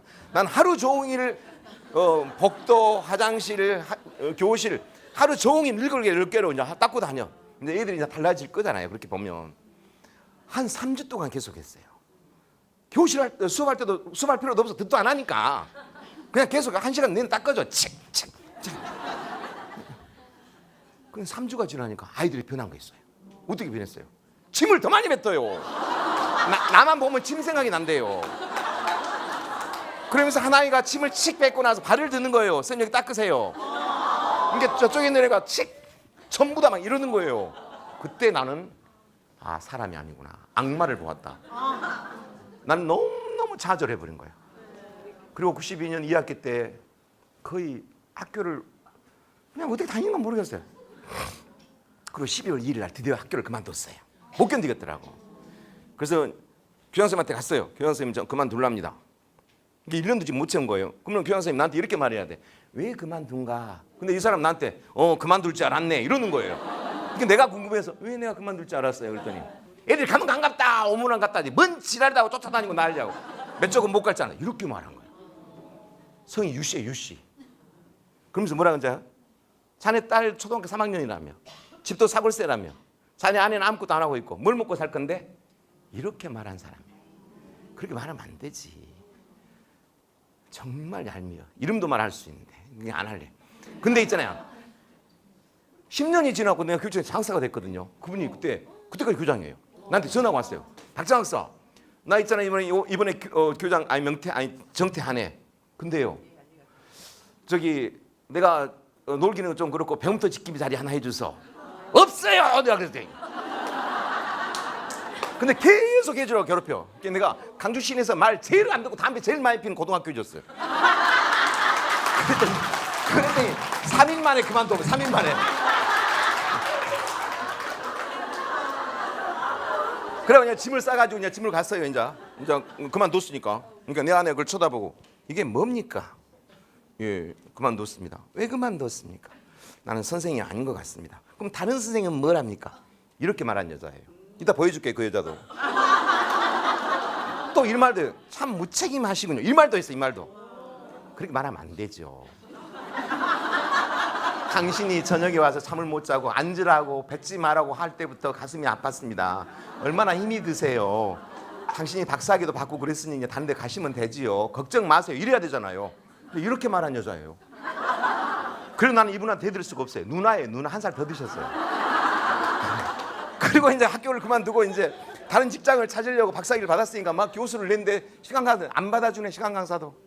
그러고 있는데 제 사표가 수리도 되기 직전인데 교육청 홈페이지에 사람 한 명 뽑는 거예요. 학원. 저는 화학공학, 공업, 기술, 가정, 컴퓨터까지 가르칠 수 있어요. 화학도 가르칠 수 있어요. 한 명을 뽑는 거예요. 그래서 얼른 1월달에 시험을 봤죠. 합격. 3명 중에 1명. 3배수. 2월달. 최종 합격. 이제 예. 강주에 있는 중고등학교 250개인가 350개 학교 중에 어디로 발령이 날까 기다리고 있었네요. 근데 그 학교로 발령이 또 남은 거예요. 이제 미치겠어요. 막 갈까 말까 망설이는데 내 아내가 결정해 주셨어요. 디시전. 눈 감고 다니세요. 네, 알겠습니다. 눈 감고 있잖아요. 눈 감고 학교로 갔더니 교무실에 선생님들이 막 전부 다 일어나고 박수를 치고 그 자리에 안 뺐네. 거기 앉으면 돼. 막 그래. 어떤 또 영어 선생님은 나를 쳐다보고 박 선생님 근데 궁금한 게 있는데 한 앉기 전에 나한테 대답 좀 해주고. 뭐가 궁금한데요? 우리는 사표를 쓴 줄 알았는데 휴직을 했나? 또 작년에 2학년 담임 애들이 3학년이 됐잖아요. 그들이 교무실 막 몰러 온 거예요. 그래갖고는 선생 안 한다고 했잖아. 왜 왔어? 저리 가라고. 아니 안 한다고 했잖아. 가. 미치겠어요 아주. 근데 그 교장이 또 학원과 2학년 1반 그 제일 말 안 듣는 말을 또 담임을 주는 거예요. 가서 만나봤더니 사람이 아니야. 그리고 작년에 너무너무 훌륭해. 얘들에 비하면. 그래서 눈 감고 다니기로 했어. 학교도 절대 빨리 안 가. 8시 반에 가만히 앉아있어. 그리고 아침 조회할 때도 복도를 안 쳐다봐. 더러우니까 이렇게 가. 그리고 출석 안 불러도 출석도 안 불러. 몇 명 되지도 않게 체크만 해. 출석을 안 부르는 이유는 박창석 그러면 네 듣기 싫어하죠. 그리고 교무실에 앉아 있다가 수업을 들어갈 때는 절대 애들은 안 쳐다봐. 1시간 내내 계속 발설해. 종이 치면 그냥 이렇게 가. 3, 4, 5월 달에 이제 그렇게 다녔네. 그랬더니 우리 반이 그 학교에서 제일 개판이죠. 엉망진창이 종례도 안 해버렸으니까. 그러니까 선생님들이 뭐라 그러냐면 박주정 선생이 2년 만에 완전 우리보다 적응 속도가 빨라져갖고 왔다. 또 비아냥거리는 거예요. 근데 학교를 다니는데 마음은 항상 안 편해. 이게 뭐예요? 그냥 왔다 갔다 3, 4, 5월 달. 근데 내 아내는 진짜 멋지다, 훌륭하시다 막 그런 교육관을 가진 여자예요. 이따 보여줄게요. 근데 우리 아버지가 6월 2일에 돌아가셨다고 했잖아요. 6월 2일 날 밤에 잠을 자려고 하는데 우리 집은 아파트인데 고물이갖고 벨도 없어요. 밤 10시 막 누가 문을 두드리는 거예요. 그럼 문을 열어줬더니 우리 학교 교복을 입은 애들 8명이서 술 냄새도 나고 담배 냄새도 나. 밤에 10시 반. 누구세요? 그랬더니 선생님 반이잖아요. 반도 몰라요. 난 몰라 안 봐봤으니까. 근데 왜 왔어요? 그러니까 놀러 왔대요. 난 놀러 오란 말을 해본 적이 없어. 근데 얘들이 막 방으로 들어가 버리는 거예요. 그러니까 내 아내가 자다가 누구답니까? 네, 우리 반이라고 합니다. 애 왔답니까? 모르겠습니다. 이게 내 아내가 얼른 여러분 생각해 10평짜리 아파트 그 더운 6월 달에 우리 식구 3명 그 8명 이따 봐보세요. 얼마나 큰가. 수박을 썰어갖고 어느 먹이갖고 보내려고 수박을 썰어줬는데 과일 선택을 잘못한 거예요. 수박에는 씨가 있잖아요. 펴. 씨를 왜 펴. 그러니까 초등학교 4학년 딸이 아빠 오빠들은 왜 근데 원래 그래 원래. 이게 내 아내가 처음 본 거예요 그 애들을. 근데 안 가 집에를. 왜 안 가냐? 자고 간대요. 새벽 3시까지 떠들고 가겠어. 근데 날 이제 깨워서 학교로 가려고 하니까 안 일어나. 다 죽은 줄 알았어. 나 혼자 학교로 가. 그러니까 내 아내가 울면서 전화가 와. 여보 1명 가고 7명 남았어. 종례 시간엔 더 울어 막. 왜 오세요? 그러니까 제일 무섭게 생긴 놈이 하나 누워. 뭐가 무서워요? 당신 더 무서워요. 걱정 마세요. 종례 있으니까 내가 깨울게요. 깨웠어. 일어나. 근데 또 7명이 또 왔어. 요한이 데리러 왔대요. 데리고 가. 그러니까 가더니 또 1시간이 더 또 와. 그리고 여러분들이 월, 화, 수, 목, 금 그때는 토요일까지 수업할 때마다 계속 오는 거예요. 오지 마. 그러니까 오지 마라고. 근데 그때 이혼하게 생겼어. 계속 와. 근데 이러는 거였어. 선생님, 우리가 좋은 생각이 있어요. 뭐가? 방학하려면 얼마 안 남았잖아. 1달 반. 근데 그때까지만 여기서 살게. 방이 없어. 거실에서 살게. 안 돼. 말이 안 돼. 얼른 가. 아니 공부도 잘하고 말도 잘 들어볼게. 오지 말고 말을 잘 들어. 그게 안 된다는 거예요. 기연이 때를 써갖고 데리고 살게 됐습니다. 6월 2일부터 데리고 사는데 그 더운 6월달 제일 힘든 건 뭐냐? 도시락 8개 싸야 돼. 또 밥을 너무 많이 먹어. 그 다음에 세탁기도 없는데 빨래 다 해야 돼. 아무나 침을 뱉고 욕을 하고 다니니까 마을 사람 쫓아오고 난리예요. 그 6월달 어쨌든 보냈네요. 아침에 일어나면 이 머리카락 말고 꼬불꼬불한 머리카락이 너무 많고 내 아내는 그걸 쓰려고. 그래서 6월달이 지났어. 7월달 기말고사를 봐. 기말고사를 보는데 그 학교를 하도 공부를 못하니까 시험을 볼 때 전 과목을 3배수로 문제를 가르쳐주고 시험을 봐. 3배수로. 그리고 문제를 안 받고 바꾸면 틀려보니까. 근데 얘들이 시험 3일을 남겨놓고 나한테 이러는 거예요. 쌤, 우리 시험 공부 한번 해볼까? 얘들은 구구단을 못 외워요. 이게 너가 어떻게 시험 공부를 할 건데? 답만 외우면 되잖아. 애울래. 상 펴. 그리고 상을 펴가지고 이제 이렇게 밥 먹는 상. 나는 문제를 말 테니까 너가 답을 외워. 막 달달달달 막. 너가 문제 말해 내가 답 할게 막. 근데 얘들이 이렇게 하니까 상이 부셔져. 그냥 치고 그냥 누워 있어. 내가 문제를 말할게. 근데 한 놈 눕자마자 자버려. 그리고 깨우면 막 욕을 해. 그게 자폐예요, 자폐. 그 자폐가 있다네요. 근데 그게 너무 무서워. 이게 7명만 막 달달달달 외웠어. 그리고 방학식을 해. 한 반에 50명씩 2학년 13개 반. 650명 중에 전교 등수를 발표해. 전교 1등부터 7등이. 우리 방이 아니야. 우리 반이 아니라 우리 방. 구구단도 못 외워. 그러니까 얘들이 방학식 나. 선생님 내가 1등부터 2등 나왔다니까. 내가 3. 그러니까 대단해. 그때가 김영삼 정부에서 김대중 정부로 넘어갈 때인데 실업계들한테 장학금을 막 줄 때예요. 내 월급이 70만 원인데 한 사람당 80만 원 월급을 장학금을 준 거예요. 18원 50년 560만 원 받은 거예요. 너무 잘했다. 오늘 가라 이제. 방학했으니까 집에 가기로 했지. 안 갈 건데? 왜 안 가? 그냥 아니 가기로 했잖아. 필요 없어. 아니 안 가. 안 가. 이 말밖에. 아니 가기로 안 간다니까? 몰라. 이것밖에 답을 못해. because of 이런 게 없어. 안 간다는 거예요. 그러니까 내 아내한테 연능 가서 말씀을 드려야죠. 약간 떨어져 갖고 말씀을 드렸죠. 여보, 그 애들이 학교를 집에를 안 간다고 합니다. 그랬더니 나는 이미 알고 있었어요. 이러는 거예요. 난 내 말을 잘못 알았냐. 그 애들이 방학 동안에 집에 안 간다 그러더라니까. 그러니까 나는 이미 알고 있었다고요. 그럼 데리고 살 거예요. 할 수 없지요, 뭐. 데리고 산다는 거예요. 근데 왜 데리고 살려는가 내가 그 이유를 처음에는 몰랐는데 알고 봤더니 뭘 안 치우는 성향이 비슷해. 뭘 안 치워. 이게 사이가 좋아. 이게 교복 같은 게 어렸으면 난 미생물 전공이기 때문에 막 걸고 근데 내 아들 막 넘어다녀 막. 그러니까 아이들 사이가 너무 좋아. 또 저놈들이 내 흉을 보면 내 아내가 막 좋아해. 사모님 우리 선생님을 학교에서 왕따야. 그러면 왜? 우리 수업도 끝나기 전에 교실 딱 받치고 있다 들어오니까 선생님 다 묘하게 ADHD라고 소문났어. 그러면 내 아내가 집에서도 가만히 있고 왔다 갔다 하냐. 같이 흉을 봐 흉을. 선생님 사모님 우리 선생님을 학교에서 여선생님들이 더 싫어해. 이렇게. 왜? 자기 책상만 닦은 게 아니라 옆에 책상 넉다고 나니까 다 묘하게 결백질 한잔하고 소문났어. 봐라 저 행주 빨아놨는데 또 빨고 있냐. 흉을 봐, 흉을. 데리고 산다는 거예요. 근데 방학이 되니까 더운데 미치겠어. 방은 10평짜리인데 그 거실에서 애들이. 근데 어느 날 새벽에 한 3일, 방학이 3주 된 날 자고 있는데 하나이가 벌떡 있나 새벽에. 그래갖고 막 욕을 하는 거예요. 이 새끼들이 그러는 거예요. 깜짝 놀라요. 너 꿈꿨냐? 아닌데. 그럼 나한테 요구한 거냐? 아닌데. 그럼 누구한테 요구한 건데? 선생님, 우리가 살고 있는 이 중앙 아파트가 7개 동이잖아. 그래, 7개 동인데 왜? 동장 나갈래? 이 7개 동에 있는 사람들이 우리를 몰라보는 것 같아. 이게 뭘 몰라봐? 우리가 전교 1등부터 7등이라는 걸 몰라보는 것 같아.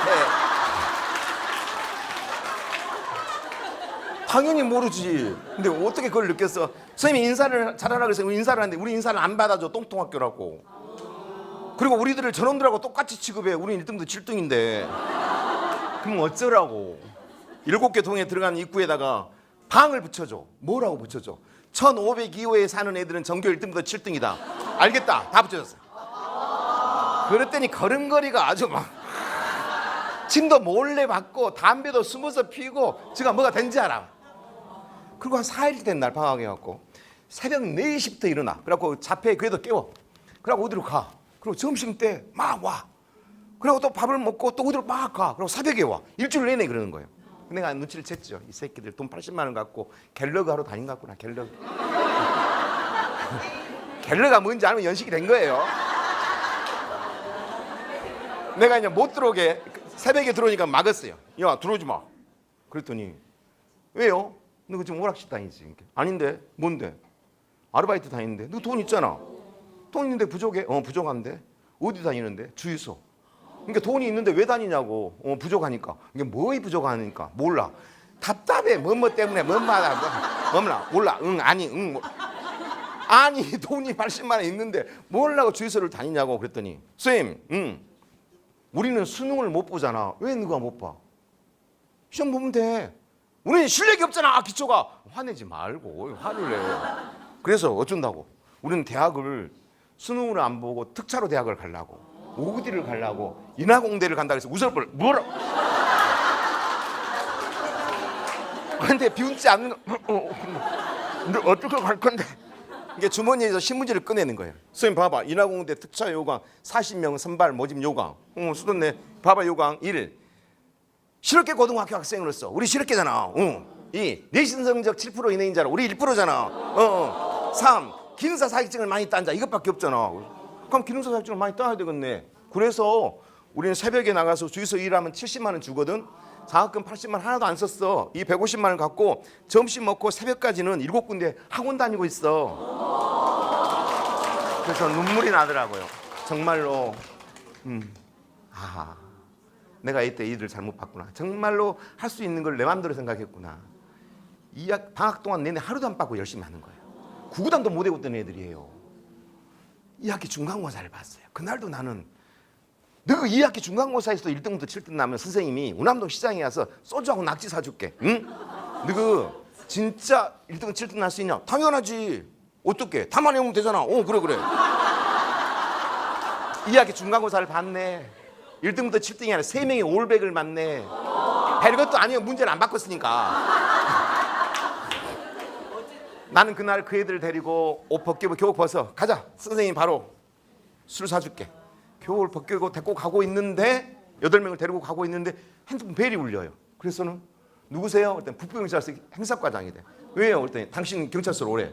나를 왜 내가 뭔 잘못했나요? 그러니까 자네가 당신이 잘못한 게 아니라 당신만 애들 8명 잡아놨으니까 데리고 가래. 뭘 잘못했냐고 물었더니 화를 내는 거예요. 와서 보라고. 얘들아 우리 반 애들 8명이 잡혀있단다. 나 갔다 올게. 너 어디 가지 말고 오락실에 가만 붙어 있어. 너 갔다 와. 술 사줄게. 선생님 갔다 와. 경찰서에 갔더니 8명을 붙잡아 놓고 뺨을 때리고 있는 거야. 난 제일 싫어. 왜 때리냐 그랬더니 실습 시간에 쓰는 용수철 스프링을 가지고 와서 북부경찰서 주차장에 세워져 있는 경찰 오토바이를 시동을 걸어가지고 그걸 타고 시내를 활보하고 다닌 거야. 3대를 8명이 타고 잡힌 거예요. 그럼 어쩌란 말입니까? 그랬더니 부모한테 전화를 하시지. 그랬더니 부모한테 전화했더니 제발 집어넣으라겠대요.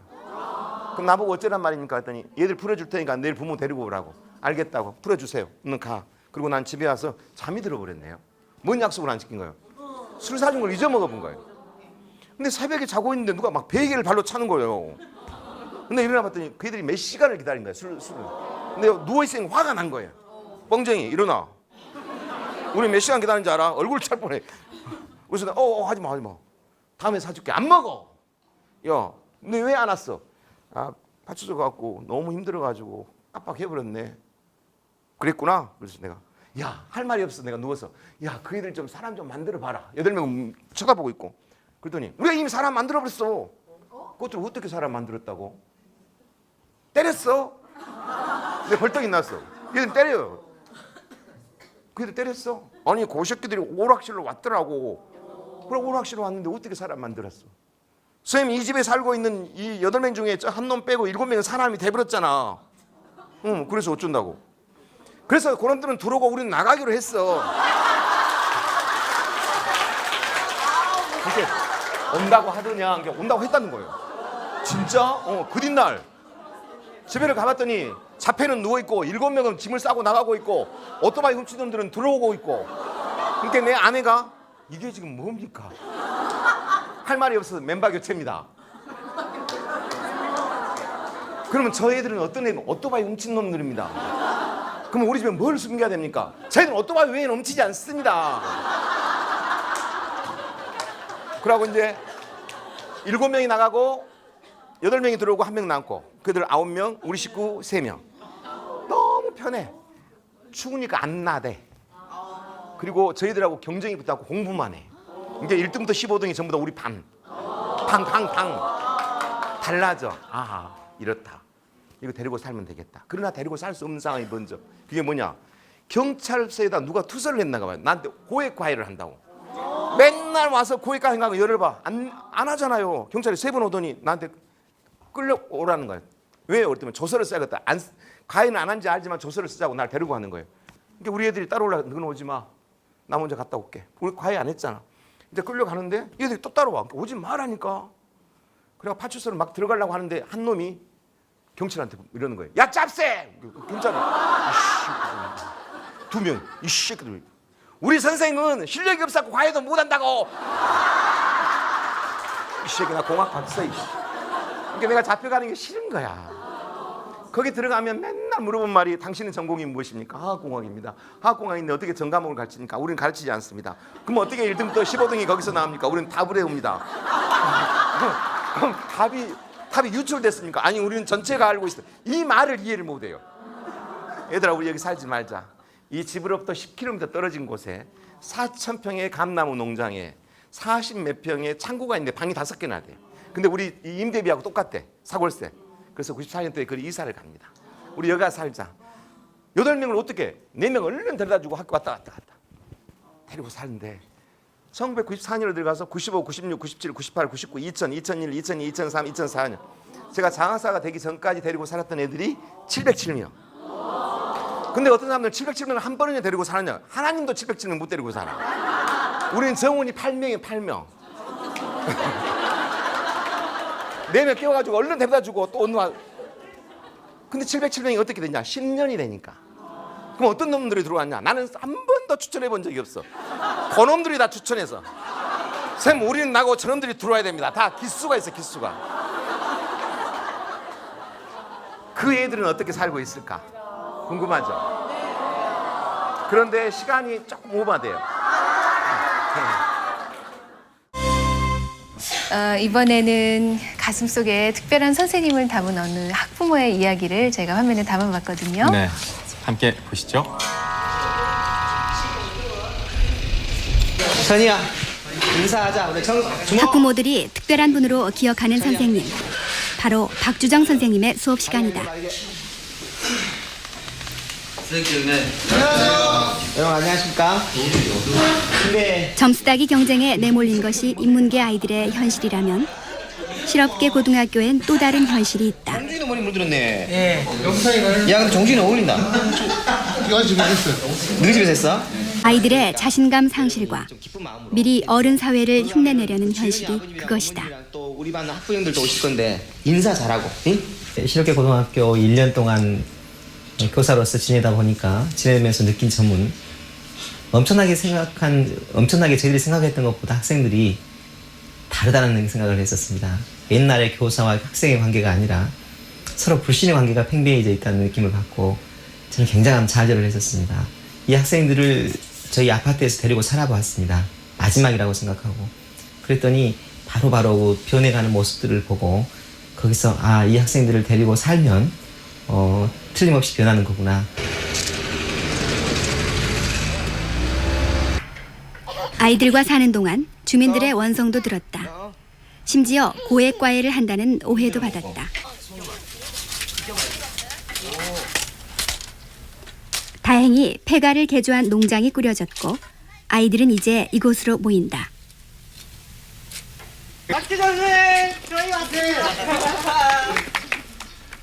선생님의 아파트에서 함께 생활했던 7인방은 이곳에 자주 들리는 선생님의 단골 손님들이다.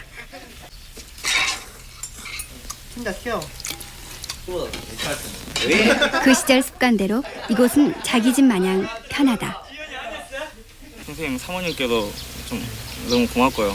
그 당시 아파트에서 공부 같이 할 때도 7명이 그 밥 같은 것도 해주시려면 장난이 아니었거든요.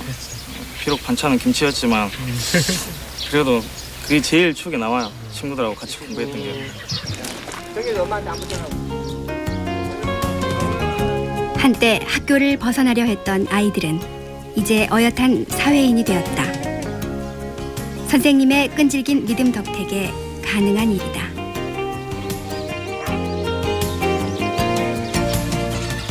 콩나물에 물을 주다 보면 물이 다 흘러가 버리고 콩나물이 크지 않을 것처럼 보입니다만은 그 물이 다 빠진 것처럼 보여도 끊임없이 물을 주다 보면 언젠가는 콩나물이 그렇게 무럭무럭 자라나는 모습을 보고 정말 우리 학생들 기르는 것은 콩나물에 물 주듯이구나 라는 생각이 너무나 버뜩 떠올랐습니다. 왜냐하면 우리는 조그만 그 학생들에게 노력을 하고 나서 어떤 가시적인 효과가 나오지 않는다고 불평하고 변함이 없다고 더 이상 저희는 가르칠 수가 없다고 등등의 많은 이야기를 합니다만은 이 친구들이 군대를 갔다 온다든가 어떤 사회적 환경에 접하고 난 다음에 그 모습을 보면 그 예전의 모습을 너무나 다른 정말 훌륭하게 성장한 모습을 보고 아 정말 콩나물에 물 주듯이 라는 마음을 갖고 우리는 학생들을 교육해야겠다라는 생각을 늘 갖게 되었습니다. 그래요. 정말 콩나물 교육론을 우리에게 몸으로 보여주신 박주정 선생님 나오셨는데 네. 힘들지 않으세요? 저렇게 학교에서 아이들을 가르치는 것은 물론 비뚝에 나가는 아이들을 데리고 사신다는 게. 우리 그만 화면에 나왔던 친구들은 비교적 좋은 쪽의 친구들입니다만 사회적으로 격리되었거나 조직 폭력이라든가 또는 그 여학생 같은 경우에는 보도집에 있었던 아이들도 있었고요. 이런 아이들을 참 어렵게 해서 그 폐가로 데리고 와서 1주 내지 2주 길게는 뭐 2달, 3달 같이 살다 보면 잘 커나간 것처럼 보이다가도 또 어느 한순간이면 무너져 버리고 그랬을 때 그 허탈함이라는 것은 누구한테 말할 수가 없지 않습니까? 많은 사람들이 누가 너 그걸 하라고 그러더냐. 저희 집에서도 마찬가지로 당신 그렇게 괴로워하려면 볼록 하느냐 하지만 그걸 어디다 말할 수 없지만 그 순간순간들이 지나고 나서 해가 지나면 그 아이들은 성숙해하고 돌아옵니다. 그래서 그 순간에 우리가 좌절하지 말고 기다리면 언젠가 우리가 그 아이들을 끈을 놓지만 않는다면 반드시 다시 돌아온다는 생각을 갖게 되었습니다. 네. 가장 기억에 남는 제자 한 번만 소개해 주시겠습니까? 그렇죠. 기억에 남는 제자는 좋은 기억일 수도 있고 나쁜 기억일 수도 있습니다. 하나의 기억 같은 경우에는 나쁜 기억입니다만은 사회적으로 굉장히 그 폭력으로 일괄돼서 징역을 한 6번, 7번 갔다 온 친구인데 그 아이를 데리고 살게 되었어요. 근데 그 친구를 데리고 살 때는 처음부터 옳고 그름을 가르칠 수는 없습니다. 우선은 서로 좋아해야 됩니다. 그러려면 그 친구의 이야기를 다 들어주고 지 비를 마치는 게 한 일주일 걸립니다. 그리고 난 다음에 그 친구들이 스스로 말을 하고 이야기를 함으로써 앞으로 살아왔던 것과 앞으로 살아갈 것을 이야기하지 처음부터 너 그렇게 하면 안 돼. 그것은 옳지 않은 길이야. 이 이야기를 할 수가 없지 않습니까?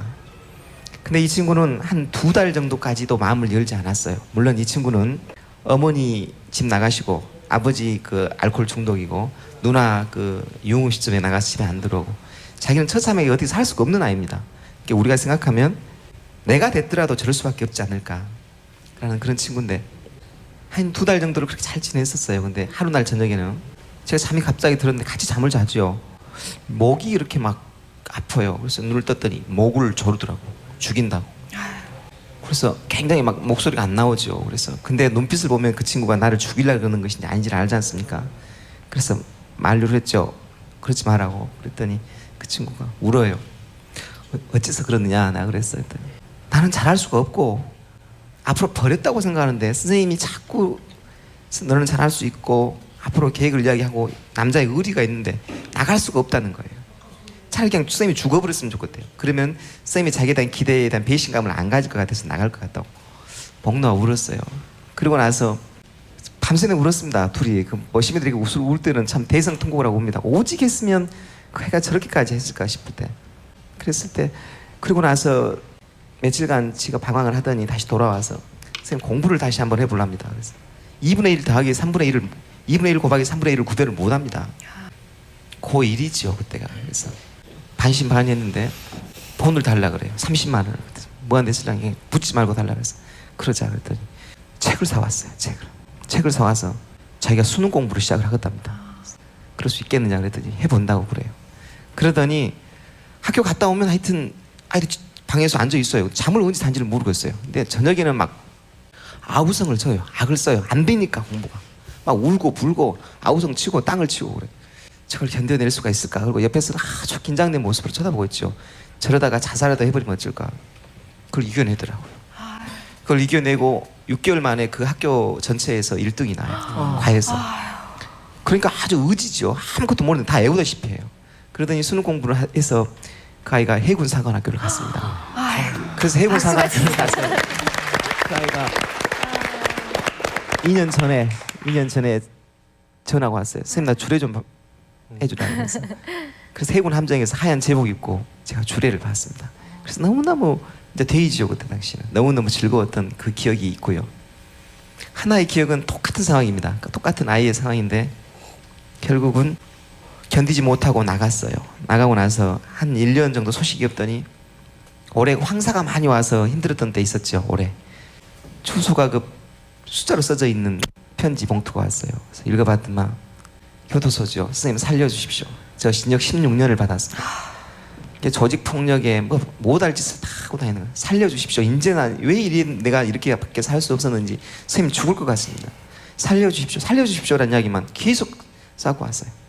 그래서 빨리 그 답장을 보냈습니다. 살려주마. 어떻게 하면 살려주느냐. 근데 또 답장이 왔어요. 선생님 내가 몇 월 며칠 날 공판을 하는데 선생님 그거 와서 탄원 한번 해주십시오. 그래 갈게. 그리고 갔습니다. 재판장이죠. 그래서 이제 검사 되신 분은 묻는 말에만 대답을 하라 그러더라고요. 그래서 그렇게 대답을 하면 너무 오래 걸리니까 저한테 2분만 시간을 주면 제가 쭉 이 아이의 스토리에 대해서 이야기하겠다니까 판사님이 그렇게 하라 그러더라고요. 그래서 그 이야기를 쭉 했습니다. 그 아이는 파란 수위에 주머니 온몸이 꽁꽁 묶인 채로 8명이 쭉 서 있고 저는 거기서 목매에서 그 아이의 지난 간 이야기를 했고 저의 잘못을 빌었습니다. 제가 그때 조금만 더 붙잡았으면 이 상황을 안 만들었을 텐데 정말 재판장님 죄송합니다. 근데 이 한 번만 용서해 준다면 제가 제대로 한번 가르쳐 볼랍니다. 그리고 부탁을 했어요. 근데 하도 많은 죄를 져놔서 조직으로 이렇게 돼 있는 것은 어렵답니다. 그래서 그 아이의 그 줄에 묶여서 돌아가는 그 모습을 보고 잠을 잘 수가 없었죠. 한 아이는 하얀 제복에 정말 멋있게 결혼을 했고 한 아이는 파란 수위에 꽁꽁 묶인 채로 돌아가는 그 모습은 참 저희들에게 참 너무 많은 어쩌면 선생으로서 내가 얼마나 많은 죄를 짓고 있는가.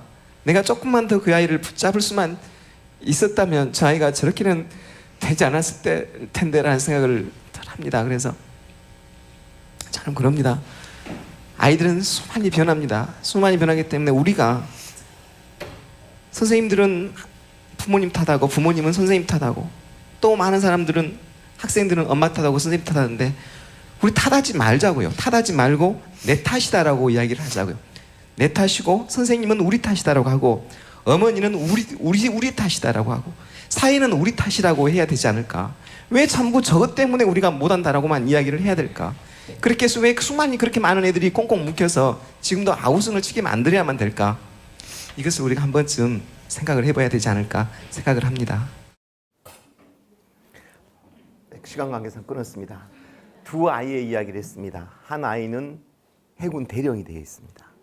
2달 후에는 별도 달 수 있다고 합니다. 목졸 났던 아이. 두 번째 아이는 징역 16년을 살고 제가 교육청 국장 시절에 전화가 왔습니다. 선생님 저 징역 살고 나왔습니다. 어디냐? 교도소 앞입니다. 금방 갈게 기다려라. 쫓아갔습니다. 그래 고생했다. 이제 어디로 갈래? 할머니 집으로 갈래? 할머니는 이제 징역 사는 동안에 돌아가셨습니다. 그러면 엄마 아버지는 연락 없냐? 없습니다. 그럼 어디로 갈 거냐? 갈 데가 없습니다. 선생님 옛날 우리가 살던 그곳은 어떻게 됐습니까? 내가 장학사가 돼서 문을 닫았지. 그러면 선생님 지금 어디 사십니까? 시내 아파트 살고. 내가 여기 좀 살 수 없을까요? 인자 내 맘대로 못해. 아내한테 물어봐야 돼. 그리고 아내한테 물어봤더니 안 된대요. 그게 왜 안 됩니까? 갈 데가 없다는데. 그러니까 화를 내는 거예요. 그 아이는 16살의 징역을 갖고 16년을 살았으니 32살이다. 어른이다, 어른. 당신 집에 지금 딸들 둘이나 있다. 그 21평에서 어떻게 살란 말이냐. 그러면 얘가 갈 데가 없다. 전 그러면 우리 아파트 옆에다가 원룸을 얻어줘라, 당신이. 그럼 내가 아침하고 저녁은 먹이겠다. 좋다. 그리고 데리고 왔습니다. 그리고 이제 얘가 사회 적응을 하면 이제 독립을 시키려고 했는데 얘는 자폐하고 분노 조절 장애를 알아요. 치료가 잘 안 돼. 그때니까 하나님을 찾았어야 되는데 안 돼. 안 되니까 죽도록 어떻게 해보려고 노력을 해도 안 돼. 4년 6개월이 지났어요. 지금부터 한 7년이 됐나요? 저녁밥을 먹으려고 하는데 안 오는 거예요. 항상 저녁밥을 먹을 때 지가 먼저 오는데 얼른 가봤어요. 혹시 무슨 일이 있나? 아픈가? 그리고 문을 열고 들어갔더니 목을 메었어요. 목을 메었더라고요. 유서를 3줄 써놨어요. 선생님, 세상이 너무 무섭습니다. 자신이 없습니다. 잊지 않겠습니다. 그래서 여러분 보냈습니다. 무슨 말을 하고 싶어서 여러분한테 이 말을 하냐면 공부 잘하고 착하고 똑똑한 놈들은 어쩌면 우리가 관리 안 해도 잘 커요. 나라가 키워줍니다. 빗다리 설고 어려운 아이들, 이 아이들을 우리는 잘 돌봐야 되지 않을까라는 그러한 생각을 해보려고 이런저런 이야기를 했습니다. 그런데 마지막 한 이야기하고 싶은 이야기 이겁니다. 학부모들한테 제가 이 이야기를 하거든요. 이 화면을 보여줍니다. 이렇게 늙었어요.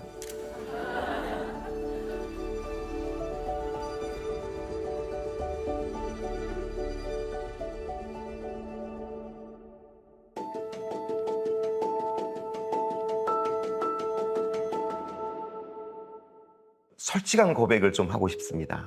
처음에 장학사가 됐던 때와 지금 20년이 지난 지금의 자살 지수, 학교 폭력 지수, 성폭력, 얘들의 학교 만족도 지수가 좋아졌느냐?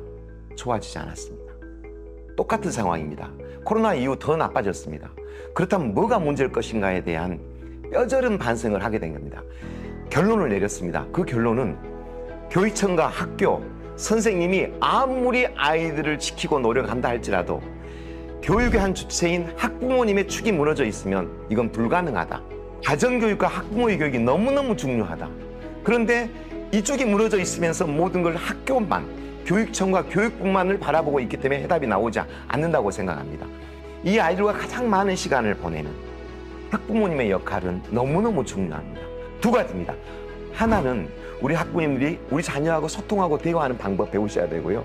두 번째는 정말 몇십 년 후에 우리 아이들의 세계는 어떻게 변할 것인가에 대해서 늘 공부하는 그런 모습을 저는 부탁드리고 싶습니다. 선생님들이 이 아이를 가르치는 데 있어서 가장 중요한 것은 사명감과 권위입니다. 사명감과 권위를 주셔야만 됩니다.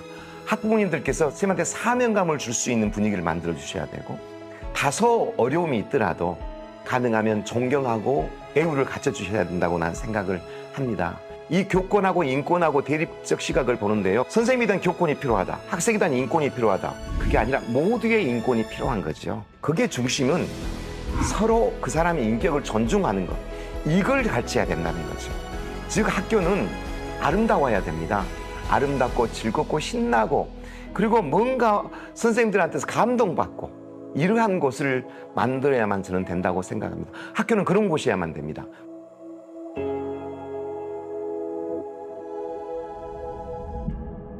이 이야기를 작년 7월 22일 날 이혜인 수님과 함께 콘서트를 다니면서 악을 쓰고 다닙니다. 학부모가 변하지 않는데 당신의 부모 역할 지금 안 하고 있다. 근데 당신의 부모 역할이 뭔지 아느냐? 가르쳐줄게. 제발 좀 들어라. 학교에 있는 학부모 교육을 안 받아도 될 사람들은 맨날 온다. 정말 받아야 될 사람 좀 들어라. 예. 그래서 전국으로 제가 돌아다니면서 강연을 하려고 명퇴를 했습니다. 근데 명태를 하고 적을 둬야만 되겠기에 교원대에서 당연히 또 오라고 그래서 어떻게 다행히 여기 적을 두고 있는데요. 저는 전국에 어디라도 학부모님들한테 교육을 다니면서 호소하고 다니려고 합니다. 그리고 학교에 또 힘들어하는 선생님들에게는 이때까지 32년 노하우를 통해서 힘들어하지 마라. 방법이 있다는 이야기를 한번 해보고 싶습니다. 여러분들 핸드폰에 네이버 검색창을 한번 쳐보시면 제 이름이 술주정이 아니라 박주정이라는 걸 기억하시면 그 검색창을 치면은 그 프로필이 나오는데 거기 유튜브와 블로그에 보면 학교에 어려운 아이들에 대한 케이스별로 정리가 잘 되어 있습니다. 유튜브도 있고 블로그도 있고 그러니까요. 필요하신 분들은 여러분들 그걸 보시면 되겠습니다. 여러분 시간이 넘었는데도 불구하고 이렇게 이해해 주신 분은 세계에 없는 것 같습니다. 여러분 정말 감사드리고 여러분 앞에서 강연을 할 수 있어서 영광입니다. 네, 고맙습니다.